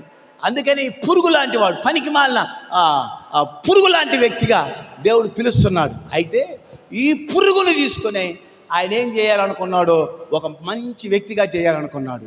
చేసి ఆయన ఏం చేశాడు? ఆ అరణ్యం గుండా పంపించాడు, లాబాను దగ్గరికి పంపించాడు. అక్కడ కొలువు చేశాడు. అక్కడ ఆస్తి 20 సంవత్సరాలు కొలువు చేశాడు. ఏమీ సంపాదించుకోలేదు. కానీ ప్రియమైన దేవుని పిల్లారా, మరి ఏమి లేకపోతే నేను ఎందుకు ఇక్కడ నీకు సేవ చేయాలని ఇంటికి రావడానికి బయలుదేరే ముందు ఆయన అన్నాడు, ఇప్పుడు నేను చెప్పినట్టు ఇంటేనే నేను నీ ఇంట్లో కొలువు నేను ఉంటా, లేకపోతే ఉండనని సారల జంగిసాలు చెట్టును తీసుకొని ఆ యొక్క సూలు కట్టిన వాటికి ఎదురుగా పెట్టి స్వాస్థ్యాన్ని పొందుకున్నాడు, ఆస్తిని సంపాదించుకున్నాడు, చక్కగా దీవించబడ్డాడు, ఆశీర్వదించబడ్డాడు, అభిషేకించబడ్డాడు. దేని ద్వారా? జంగిసాలు చెట్టు ద్వారా. అది ఏది? ప్రభు అయిన యేసు క్రీస్తు మరి నీ కొరకు నా కొరకు చీల్చబడ్డాడు. ఆ కార్యము ద్వారా ఈరోజు మనకు శారీరకముగా, ఆధ్యాత్మికంగా, వస్తుపరముగా దేవుడు మనకు దాచిన ప్రతి దానికి ఆశీర్వాదానికి కర్త ఆయన. మన రక్షణకు కర్త, మన విమోచనకు కర్త, మన స్వస్థతకు కర్త. మనకు ఏది కావాలన్నా ఆయనే సర్వ సమృద్ధి కలిగిన దేవుడు ఆయన. ఎప్పుడైతే ఆ జంగిసాలు చెవుల్ని ఒలిసి వాటి ముందు పెట్టాడు, దీవించబడ్డాడు, ఆశీర్వదించబడ్డాడు. ఈరోజు మనము కూడా శిలువ ద్వారానే మనకు ఆశీర్వాదము, ఆ యొక్క యేసుక్రీస్తు కార్చిన రక్తం ద్వారానే మనకు రక్షణ. దేవునికి మహిమ కలుగును గాక. హల్లెలూయా. యాకోబు తన మనవలను దీవించేటప్పుడు 2 చేతులు మార్చి దీవించినప్పుడు ఏంటిది? అది క్రాసు, శిలువ ఉన్నది. యూదులకు, అన్యులకు, చిన్నవానికి, పెద్దవానికి, అందరికీ కూడా యేసుక్రీస్తు శిలువ ద్వారానే రక్షణ. సమస్త జనులకు శిలువ ద్వారానే రక్షణ. మాదిరికరంగా పాత నిబంధనలో చూపిస్తున్నాడు, మాదిరికరంగా అనేక సందర్భాల్లో శిలువను చూపిస్తున్నాడు ఆయన. నిజంగా 2000 సంవత్సరాల క్రితము మాదిరిగా ఉన్న జీవితమే కాకుండా నిజంగానే, వాస్తవంగానే ఆయన కలువరి శిలువలో మరణించి మన కొరకు రక్షణ ఇచ్చాడు. ఆయన సమాధి చేయబడి తిరిగి లేచి మన విమోచనను జగత్తు పునాది ఏబడకముందు ఎవరికైతే ఆయన ఎన్నుకున్న ప్రజలను ఆయన విమోచిస్తున్నాడు. దేవునికి స్తోత్రం కలుగును గాక. హల్లెలూయా. కాబట్టి యాకోబు దేవుడు ఎవరికి సహాయకుడు? ఆ యెహోవా మీద, ఆ దేవుని మీద ఆశ పెట్టుకుని వాడు ధన్యుడు. తర్వాత దేవుడు ఏం చేశాడు? గిల్గాలుకు తీసుకుని వచ్చాడు. ఆ తర్వాత ఏం చేశాడు? శత్రువును రాకుండా ఆపాడు. గిల్గాలు అనగా గొలగతా కొండని చెప్పుకున్నాం. గిల్గాలు అనగా ఏమని చెప్పుకున్నాం? గిల్గాలు అనగా సిలువ, గిల్గాలు అనగా మిస్పా, గిల్గాలు అనగా గొలగతా కొండ, గిల్గాలు అనగా కలువరి గొలగతా కొండకు మాదిరి. ఇప్పుడు లాబాను ఎంతవరకు రాగలడు? అపవాది ఎంతవరకు రాగలడు? ఎంత నీ మీదికి దాడి చేయగలడు? ఆ కొండ వరకే. ఆ కొండ తర్వాత లాబాను రాలేకపోయాడు. యేసుక్రీస్తు మరి ఆయన కృప మనకు సమృద్ధిగా ఉండును గాక. అక్కడి నుండి లాబానా, యాకోబును దాటిపోయే అవకాశం లేదు. ఇదిగో మిస్పా, ఇదిగో గొలగతా కొండ, యేసుక్రీస్తు కార్చిన రక్తము, ఈ మిస్పా అనుభవము ఏం చేస్తుంది? అది శిలువను చూపిస్తుంది, గొలగతాను చూపిస్తుంది, కలువరిని చూపిస్తుంది. ఓ దయ్యమా, ఓ లాబానా, ఈ శిలువను దాటి నా బిడ్డలను నువ్వేమి చేయలేవు, నా రక్తాన్ని దాటి నా పిల్లలను ఏమి చేయలేవు. ఇప్పుడు నేను నిబంధన చేస్తున్నా, నేను ప్రమాణం చేస్తున్నా. యాకోబు, నేను దీవిస్తా, నిన్ను ఆశీర్వదిస్తా. నిన్ను ఆస్పర్ణిగా చేస్తా. మరలా బేతేలుకి వచ్చేటప్పుడు నిన్ను గొప్ప జనాంగంగా చేస్తా, అభివృద్ధి చేస్తా, ఆశీర్వదిస్తా. దేవునికి స్తోత్రం. జంగిచాలు చెట్టు ద్వారా దీవించబడ్డాడా? అది ఏది? దేవునికి సాదృశ్యం, యేసుక్రీస్తుకు సాదృశ్యం, శిలువకు సాదృశ్యం, ఆయన పొందిన దెబ్బలకు సాదృశ్యం. ఆ కలువరిని దాటి దయ్యం లాభం రాలేడు. వచ్చాడా? రాలే. ఆయన అడిగాడు, నా ఏమన్నా ఉంటే ఏమన్నాడు, అంతే. దేవునికి స్తోత్రం కలుగునుగా. రాహేలు ఇవ్వలే. రాహేలు తన తండ్రి విగ్రహాన్ని తీసుకొచ్చుకొని వంటి సామాగ్రి కలిగిన గోతంలో పెట్టుకోవడం కారణం ఏంటి? యాకోబు వాళ్ళ కుటుంబంలో మరీ మిక్కిలిగా ఎక్కువగా ఎవరిని ప్రేమించాడు? అమ్మా, రాహేలుని ప్రేమించాడు. నిజంగా ప్రేమే దేవుని పిల్లారా? వర్తమానం చదువుతున్న మనము, నువ్వు దేనినైతే ఎక్కువగా ప్రేమిస్తావో దేవుడు దాన్ని తీసేస్తాడు. బేతేలుకి వెళ్ళేదానికి ముందు, ఈ తండ్రి ఇంటికి వెళ్ళేదానికి ముందు దేన్నైతే నువ్వు ఎక్కువ ప్రేమించావు, రాయల్ని ప్రేమించావు, దేవుడు రాయల్ని ఏం చేశాడు? తీసేశాడు. ఈరోజు నువ్వు కూడా అంతే. నువ్వు దేన్ని ఎక్కువ ప్రేమిస్తావో అది చచ్చిపోద్ది. అందుకని ప్రేమించగాకండి. ఈ లోకంలోనైనా లోకంలో ఉన్న వాటిని ప్రేమింపుకుడి. లోకంలో ఉన్నదంతా శరీరాశ, నేత్రాశ, జీవపు డంబం అని చెప్తుంది. కాబట్టి కృష్ణునందు ప్రియమైన దేవుని పిల్లారా, అందుకని బేతేలుకి వెళ్ళిన తర్వాత షెకెముకి వెళ్ళాడు. షెకెములో భయంకరమైన పరిస్థితి జరిగింది. షెకెము నుంచి మరలా వెళ్ళేదానికి ముందు ఆయన ఏం చేశాడు? వాళ్ళ దగ్గర ఉన్న వస్తువులన్నిటిని తీసుకుని వచ్చాడు, మస్తకి రుచి కింద పాతి పెట్టాడు. అలాగే దేవునికి అసహ్యకరమైనవి, హేయమైనవి, ఆభరణములు, వస్తువులు, దేవునికి అసహ్యమైనటువంటి కార్యాలన్నిటినీ మస్తకి వృక్షము కింద పాతి పెట్టాలి. మస్తకి వృక్షము ప్రభు అయిన యేసుక్రీస్తు అయి ఉన్నాడు. మనము బాప్తిస్మము ద్వారా సమస్త కల్మషమును, విర్రవీగుతున్న దుష్టత్వమును మనం విడిచిపెట్టి పాతి పెట్టాలని పేతురు రాసిన భక్తుడు అంటున్నాడు. దేవునికి స్తోత్రం కలుగును గాక. హల్లెలూయా. కాబట్టి కృష్ణునందు ప్రియమైన దేవుని పిల్లారా, దేవుడు యాకోబుని ఏం చేశాడు? పురుగుని ఏం చేశాడు? ఇశ్రాయేలుగా మార్చేశాడు. అక్కడ ప్రార్థన చేశాడు, పెనుగులాడాడు. నీ పేరేం పేరు అన్నాడు. నేను తప్పుడొస్తుంది, నేరస్తుని, అపవిత్రుని, అయోగ్యుని, అవిశ్వాసిని, నేను పనికి మాలిన వాడిని, నేను మోసగాన్ని, జోతగాన్ని, అక్రమస్తుని అని ఒప్పుకున్న తర్వాత నీ పేరు యాకోబు కాదు, ఇశ్రాయేలుని దీవించాడు ఆయన. అక్కడ దాకా పాత జీవితం, పాత స్వభావం. అక్కడి నుండి నూతన సృష్టి, నూతన స్వభావము. దేవునికి స్తోత్రం కలుగును గాక. హల్లెలూయా. కాబట్టి భక్తుడు అపోస్తలుడు పౌలు అన్నాడు, పూర్వము నేను హింసకుడను, దోషకుడను, హానికరుడనైన నన్ను ఆయన దమస్కు ద్వారా ఇచ్చిన ప్రత్యక్షత ద్వారా నేను ఇప్పుడు ఆయనకి క్రీస్తు ఖైదీగా మారాను అన్నాడు ఆయన. దేవునికి స్తోత్రం. ఇప్పుడు నీవు కూడా నీకున్న సమస్తాన్ని కూడా ఏం చేయాలి? హానికరుడును, దోషకుడును, హింసకుడును, పాపిని, దుష్టుని, దుర్మార్గుని, చేయరాని కార్యములు చేసిన వాడును ఇప్పుడైతే క్రీస్తులో నేను నూతన సృష్టిని అని పౌలు చెప్తున్నాడు. దేవునికి స్తోత్రం కలుగును గాక. హల్లెలూయా. చూడండి, సంఘాన్ని హింసించడానికి పెద్దల దగ్గర పత్రాన్ని తీసుకున్నాడు, పెద్దల దగ్గర కాగితం రాయించుకున్నాడు. అంటే సౌలు ఎవరన్నా చంపినా అడిగేదానికి అధికారం లేదు. ఎందుకని? పట్టా ఉంది. చూడండి, ఆ పత్రాల ద్వారా క్రైస్తవుల్ని హింసించాడు, చంపాడు. దమస్కు గేటులో దేవుడు దర్శించిన తర్వాత దేవుని సంఘానికి, దేవుని యొక్క విశ్వాసుల కోసం పత్రాలతో, చట్టాల యొక్క పత్రాలతో క్రైస్తవులను చంపాడు. అదే పత్రాలతో, అదే కాగితాలతో, అదే అధికారంతో చంపిన వ్యక్తి క్రైస్తవులకు పత్రికలను రాసి క్రైస్తవులను క్రీస్తులో జీవించే వారిగా క్రొత్త నిబంధనల పత్రికలను రాశాడు.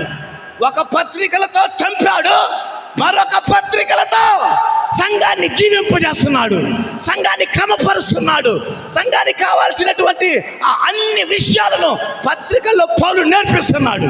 దేవునికి మహిమ కలుగును గాక. హల్లెలూయా. కాబట్టి కృష్ణునందు ప్రియమైనటువంటి దేవుని పిల్లారా, నేను ముగిస్తున్నాను. సీతాకోకశిలుక అది మొదటి దశ. దాని 4 దశలు. మొదటి దశ ఏంటిది? గొంగలి పురుగు. దాంతో ఎవరన్నా ఆడుకుంటారా? కొంతమంది తేలినైనా అరిచేతులు పెట్టుకొని ఆడతారు. చూశారు మీరు? తేలిని అరిచేతులు పెట్టుకొని ఇట్లా ఆడుతూ ఉంటారు. కొంతమంది పామును పట్టుకొని పామును ఆట ఆడిస్తారు. ఎవడన్నా గొంగలి పురుగును పట్టుకున్నారు. అది ఎవరు పట్టుకున్నా అది నీ మీద పడ్డా, అది నువ్వు దాని జోలిపోయిన దురద. గొంగలి పురుగు యొక్క జీవితం ఏంటిది? దురద జీవితం. దురద పుట్టిస్తుంది. అదే అది ఒక గూటులోనికి వెళ్తుంది, ఫలదీకరణం చెందుద్ది. ఆ గూటును పగలగొట్టుకొని బయటకు వస్తుంది, చీతాకోక చిలుకగా మారుద్ది. దేవునికి స్తోత్రం కలుగును గాక. హల్లెలూయా. ఇప్పుడు ఏం చేశాడు ఆయన? గొంగలి పురుగును దేవుడు చీతాకోక చిలుకగా చేశాడు.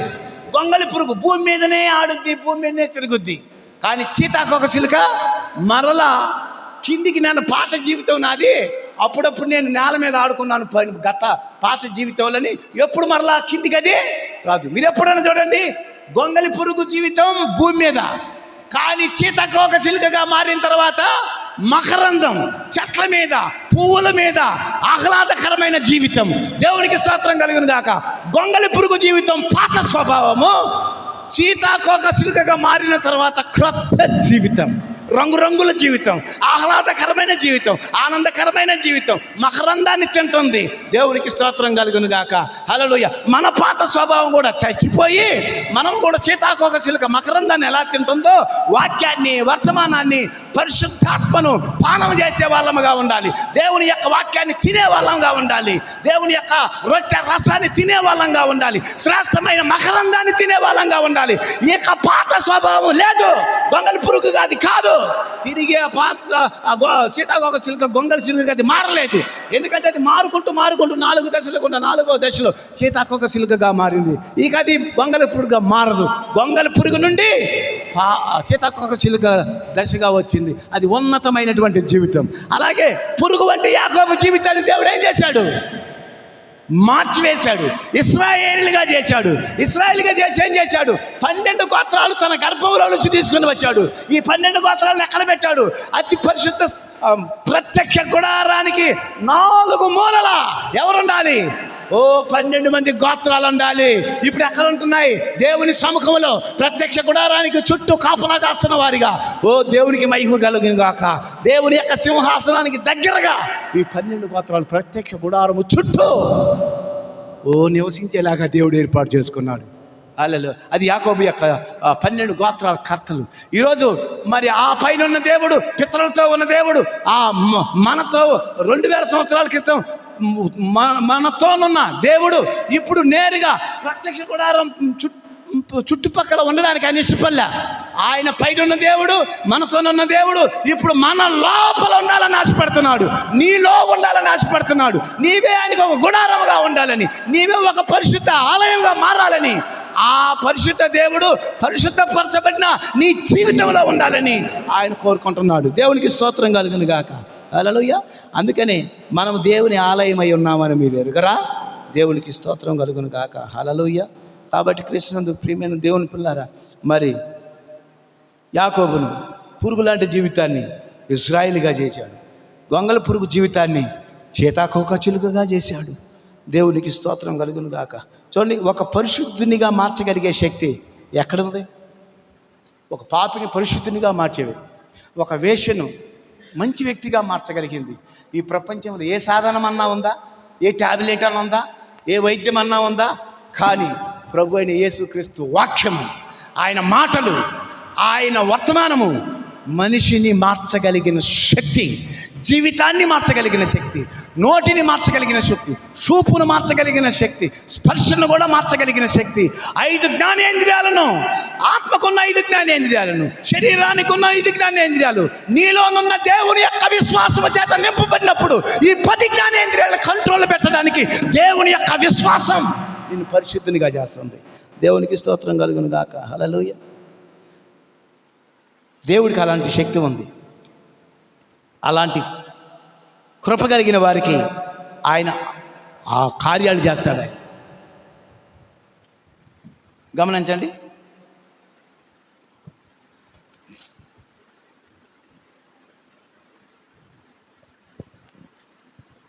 వంటగదిలో అక్కలారా మీ వంటగదిలో ఎన్ని వస్తువులు ఉంటాయా? ఏమేమి ఉంటాయి? అదే వంటకు కావాల్సింది మొత్తం పెద్ద పెద్ద డేక్షాలు, పెద్ద పెద్ద ఏమంటారు అటక మీద పెద్ద పెద్ద బిందెలు, శరవలు, తప్పాలు. ఓ అబ్బాయి, ఎక్కడి నుంచి ఈ మూల నుంచి ఇక్కడికి అంతా భలే సామాను దక్కని ఇంట్లో భలే కొన్నావే పో, ఇంత పెద్ద పెద్ద అబ్బో. అవి పెద్ద పెద్ద కొని ఆడ పెట్టుకోవడానికే కానీ వాడుకోవడానికి కాదు, చూసుకోవటం కోసమే. 100 గ్లాసులు ఉంటాయి, ఒక్క గ్లాసుతో టీ తాగు. 100 పెద్ద పెద్ద తపాలు ఉంటాయి, ఒక్క తపాలు కూడా వాడుకోవు. కింద ఉంటాయి బల్ల మీద స్టవ్ దగ్గర చుట్టుపక్కల ఉంటాయి కదా, అవి తప్ప వీటిని వాడవు. ఇవి చూసుకోవడం కోసం, ఈ వాడుకోవడం కోసం. ఇంత పెద్ద పెద్దవి ఉన్నా కానీ వాడుకోవు. కానీ చిన్న స్పూన్ వాడతావు, చిన్న డేక్షా వాడతావు, 2 కేజీలు పట్టేదాన్ని వాడుతూ ఉంటావు, టీ గ్లాసులు కొన్నే వాడుతూ ఉంటావు. అంటే చిన్న చిన్న వస్తువులు, చిన్న చిన్న డబ్బాలు, ఉప్పు పప్పు వాటి ఇది అవి పెట్టదు. ఎప్పుడు కూడా ఈ సంవత్సరానికి ఒకసారి తొడవడానికే అయ్యి, క్రిస్మస్కి, నూతన సంవత్సరానికి అవి తుడుచుకోవటానికి, ఆడ పెట్టుకోవటానికి. కానీ ఉపయోగించుకునేది ఏంటిని? ఆ స్టవ్కి చుట్టూ దగ్గర ఉన్నటువంటి చిన్న చిన్న వస్తువుల్ని. దేవునికి కూడా అందరు అవసరం లేదు. దేవుడికి పురుగు లాంటి వాళ్ళు కావాలి, దేవునికి చిన్న చిన్న వస్తువులు కావాలి. నువ్వు వంటగదిలో చిన్న చిన్న వాడుతావే, పెద్ద పెద్ద వాడవే. అలాగే దేవుడు చిన్న చిన్న పాత్రలను వాడుకుంటా ఉంటాడు, సామాన్లను వాడుకుంటా ఉంటాడు, పామర్లను వాడుకుంటా ఉంటాడు, అపవిత్రులను పవిత్రులుగా చేసి వాడుకుంటా ఉంటాడు, జీరోలను హీరోగా చేసి వాడుకుంటా ఉంటాడు. దేవుడికి స్తోత్రం కలుగును గాక. అందరు దేవుడికి పనికిరారు, కొంతమంది సామాన్యులు ఉంటారు. అవి రోజు వాడుతుంటావు, రోజు ఉపయోగిస్తావు. అట్లనే టీ తాగుతావు, వడపోసుకునే టీ కప్పులు వాడతావు, వడపోసుకునే వడపాకు దాన్నే వాడుతుంటావు, చిన్న చిన్న కప్పులు వాడుతుంటావు. పై వాటిని, పెద్ద వాటిని, విలువైన వాటిని, పెద్ద పెద్ద ఖరీదు పెట్టుకున్న వాటిని వాడనే వాడు, చిన్న చిన్నవి వాడుతూ ఉంటావు. మన దేవుడు నిన్ను నన్ను, సామాన్యులమైన మనలను, పనికిరాని మనలను, విద్య లేని వారము, అసలు ఎందుకు పనికిరాని వాళ్ళము, అసలు వాక్యమే తెలియదు, వాక్య బయలుపాటే తెలియదు. కానీ దేవుడి కాలంలో నీ కళ్ళు, నా కళ్ళు, నీ హృదయం, నా మనసును తెరచి ఈరోజు సంపూర్ణ వాక్య ప్రత్యక్షత బయలుపాటును, ఈ గడి యొక్క వర్తమానాన్ని దేవుడు మనకి ఇచ్చాడు. మరి పిహెచ్డి చేసిన వాడికి, బీఈడీ చేసిన వాడికి, బీడీలు తాగేవాడికి లేదు ఈ వాక్యం. మనకు ఏ అర్హత లేదు, ఏ యోగ్యత లేదు. దేవుడు ఆ అయోగ్యులను యోగ్యులుగా చేశాడు, అర్హత లేని వారిని అర్హులుగా చేశాడు. అద్భుతమైన దేవుని కృప. దేవునికి స్తోత్రం కలుగును గాక. హల్లెలూయా. చూడండి, పనికిరాని దాన్ని దేవుడు తీసుకొని ఉన్నతమైన స్థితికి దేవుడు తీసుకుని వచ్చాడు. పురుగు వంటి యాకోబుని 12 గోత్రాలుగా చేశాడు. ప్రత్యక్ష గుడారానికి చుట్టూ పెట్టాడు ఆయన. పరలోకంలో కూడా 12 సింహాసనాలు. ఎవరి? 12 గోత్ర వాళ్ళవి. ఎక్కడ? పరలోకంలో సింహాసనం చుట్టూ. పురుగుని ఎక్కడ పెట్టాడు? పరలోక సింహాసనం మీద పెట్టాడు. దేవుడికి అద్భుతమైన కృప కాదా ఇది? ఈరోజు మనం కూడా శాఖలు లేము, మనం సంఘ శాఖలు లేము, లోకంలో లేము, ఆచారాలు, అలవాట్లు, వాటన్నిటిని దేవుడు వాటిని పైకి లేపి గొంగళ పురుగు లాంటి జీవితాన్ని తీసి సీతాకోకల చిలుక లాంటి ఉన్నతమైన రంగురంగుల జీవితం, అద్భుతమైన జీవితం. ఈ వాక్యం వింటున్నప్పుడు ఎంత అద్భుతంగా, ఎంత రమ్యంగా ఉందో కదా ఈ వర్తమానం. దేవునికి స్తోత్రం కలుగును గాక. హల్లెలూయా. చివరిగా ఒక మాట చెప్తాను.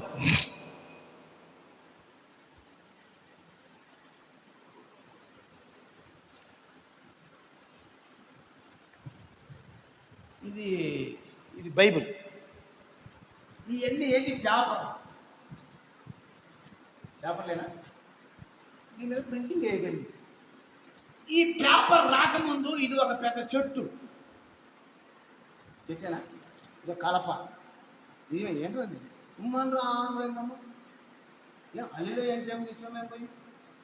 నిజమేనయ్యానంటే ఏం పోయింది? భాగ్యం ఏం పోయింది?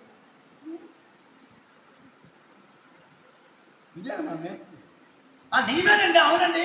ఈ పేపర్ ఒకప్పుడు ఏంటిది? చిచ్చుబుడ్డ, ఒక చెట్టు. ఈ చెట్టును నరికి దాన్ని ఏం చేశారు? మెత్తగా చేసి, అలా చేసి, ఇలా చేసి, రసాయనంగా చేసి దీన్ని ఒక పేపర్గా. అసలు చెట్టు అని అంటారు దీన్ని ఎవరన్నా? చెట్టును ఏం చేశాడు? ఒక పేపర్గా మార్చబడింది. ఇది చెట్టు చూడగానే ఇది ఒక చెట్టు అని అనలేము. ఎందుకని? చెట్టును రూపాంతరపరచి ఇది ఒక పేపర్గా మార్చబడింది. దేవునికి స్తోత్రం కలుగును గాక. హల్లెలూయా. ఈరోజు ఒక వేషను, పామర్ని, పాపిని తీసుకొని, దేవుడు పనికిమాలిన వాడిని తీసుకొని, ఒక చెట్టుని తీసుకొని, ఆ కలపను తీసుకొని, ఆ కలపను రసాయనంలో పెట్టి దాని గుజ్జును తీసి ఒక పేపర్గా, అసలు అడ్రస్ లేకుండా దాని పాతది, అసలు ఈ పేపర్ ఏంటనేది ఎలా రూపాంతరం చెందిందో చూసారా? దేవుడు నిన్ను నన్ను కూడా రూపాంతరం చేయబోతున్నాడు. మన పాత స్వభావాన్ని రూపాంతరపరుస్తున్నాడు. ఈ పాత శరీరాన్ని రూపాంతరపరుస్తున్నాడు. ఆయన మహిమా దేహాన్ని ఇవ్వబోతున్నాడు. థియోఫనీ ఇవ్వబోతున్నాడు. మనల్ని ఏం చేస్తున్నాడు? ఒక స్థితిలో నుండి మరొక ఉన్నతమైన స్థితిలోనికి దేవుడు మనల్ని మార్చబోతున్నాడు. అసలు అలాగ మార్చబడటం అనేది ఒక చెట్టు ఒక పేపర్గా ఎలాగ రూపాంతరం చెందిందో, దేవుడు నిన్ను కూడా నన్ను కూడా అసలు ఆ పాత రూపమే తీసేసి, ఆ పాప రూపమే తీసేసి, ఆ మట్టి రూపాన్ని తీసేసి, ఆ మానవ స్వభావాన్ని తీసేసి మహిమా స్వరూపముగా, దేవుని స్వరూపముగా, క్రీస్తు స్వభావము, క్రీస్తు సారూప్యము, క్రీస్తు పోలికలో మారు వరకు దేవునికి స్తోత్రం కలుగును గాక. హల్లెలూయా. కాబట్టి క్రీస్తునందు ప్రియమైనటువంటి దేవుని పిల్లారా, ఆ పేపరు, ఆ కలపలో నుండి ఎలాగైతే రూపాంతరం చెంది ఒక పేపర్గా మలచబడిందో, అలాగే దేవుడు మనల్ని కూడా ఏం చేయబోతున్నాడు? ఆయన సారూప్యములోనికి, ఆయన ఎట్టున్నాడో మనలను కూడా అలాగే ఉండాలని ఆయన క్రీస్తు వలె మనల్ని చేయబోతున్నాడు. దేవునికి స్తోత్రం కలుగును గాక. హల్లెలూయా. కాబట్టి క్రీస్తునందు ప్రియమైన దేవుని పిల్లరా, యాకోబుని గురించి ఒక మాట అంటున్నాడు. యాకోబు ఎన్నిక లేనివాడు, వారిలో ఎన్నిక లేనివాడు బలమైనట్టి జనమగును. చేశాడా లేదా? ఈరోజు ఆత్మీయ వధువుని కూడా ఏం చేశాడు? ఎన్నిక లేదు మనకి, కానీ బలమైన జనంగా చేశాడు. ఈ వర్తమానం ఎక్కడికి వెళ్ళింది? ఈ వర్తమానంలో ఉన్న ప్రజలందరినీ కానీ ఒకసారి చేరిస్తే ఒక పెద్ద సంఖ్య, గొప్ప జనముగా దేవుడు చేశాడు. దేవునికి స్తోత్రం కలుగును గాక. పురుగు వంటి యాకోబు, నేను నిన్ను దీవిస్తాను, ఆశీర్వదిస్తాను. ఇప్పుడు ఇజ్రాయిల్ అన్ని రంగాలలో కూడా ఉన్నత స్థాయిలోనికి వెళ్ళాడు. పురుగును తీసుకొని ప్రపంచమే ఇజ్రాయేలును చూసి నేర్చుకునేటట్టు చేశాడు ఆయన. ఈరోజు ఎరువు తయారు చేయాలో పురుగులు పట్టకుండా ఉండేటువంటి ఎరువును తయారు చేస్తున్నారు. వాళ్ళని చూసి భారతదేశం, ఇంకా మిగతా దేశాలందరూ కూడా వాళ్ళ సైన్యం లాగా, వాళ్ళ వైమానిక దళాలలాగా, వాళ్ళ యొక్క ట్రైనింగ్ లాగా, వాళ్ళ యొక్క వ్యవసాయం లాగా అందరికీ ఆదర్శప్రాయంగా జీవించారు. ఈరోజు అందరూ ఇశ్రాయేలు వైపు చూస్తున్నారు. దేవుడు ఏం చేశాడు? పురుగును, స్వల్ప జనమగు నిన్ను గొప్ప జనముగా చేస్తానన్నాడు, దీవిస్తానన్నాడు, ఆశీర్వదిస్తానన్నాడు. అబ్రహామును దీవించినట్టుగా, ఇస్సాకును దీవించినట్టుగా, మీ పితరులను దీవించిన 2 అంతల ఆశీర్వాదం యాకోబా, నిన్ను వారి అందరి ఆశీర్వాదం, వారి అందరి మన్ననలు, వారి అందరి దీవెనలు నీకే. దేవునికి స్తోత్రం కలుగును గాక. ఇప్పుడు ఆ దేశానికే యాకోబు పేరు మార్చబడి ఇశ్రాయేలుగా పెట్టాడు. ఇప్పుడు ఆ పేరే వారి దేశానికే పెట్టబడ్డాడు. మరి నీ పేరు, నా పేరు ఈరోజు క్రీస్తు వధువుగా, క్రీస్తు పెళ్లి కుమార్తెగా, క్రీస్తు సంఘముగా దేవుడు మనల్ని పరిశుద్ధులుగా, నీతిమంతులుగా, సత్యవంతులుగా, సజీవ వాక్యానికి సాక్షులుగా, ఆయన రాకడకు ఎత్తబట్టడానికి, దేవుడు రూపాంతరపరచడానికి, చెట్టులో నుండి కలపని తీసి పేపర్గా ఎలా చేసి రూపాంతరం చేశాడో మనల్ని కూడా రూపాంతరపరచడానికి రెడీగా ఉన్నాడు దేవుడు. ఆ రూపాంతరపరిచే శక్తిని, ఆ పునరుద్ధాన బలాన్ని, ఆ పునరుద్ధానపు శక్తిని దేవుడు మనకిచ్చి ఎత్తబడుటలో మన శరీరాలు మార్పు చెంది మహిమలో ఉండుటకు దేవుడు దీవించును గాక. God bless you.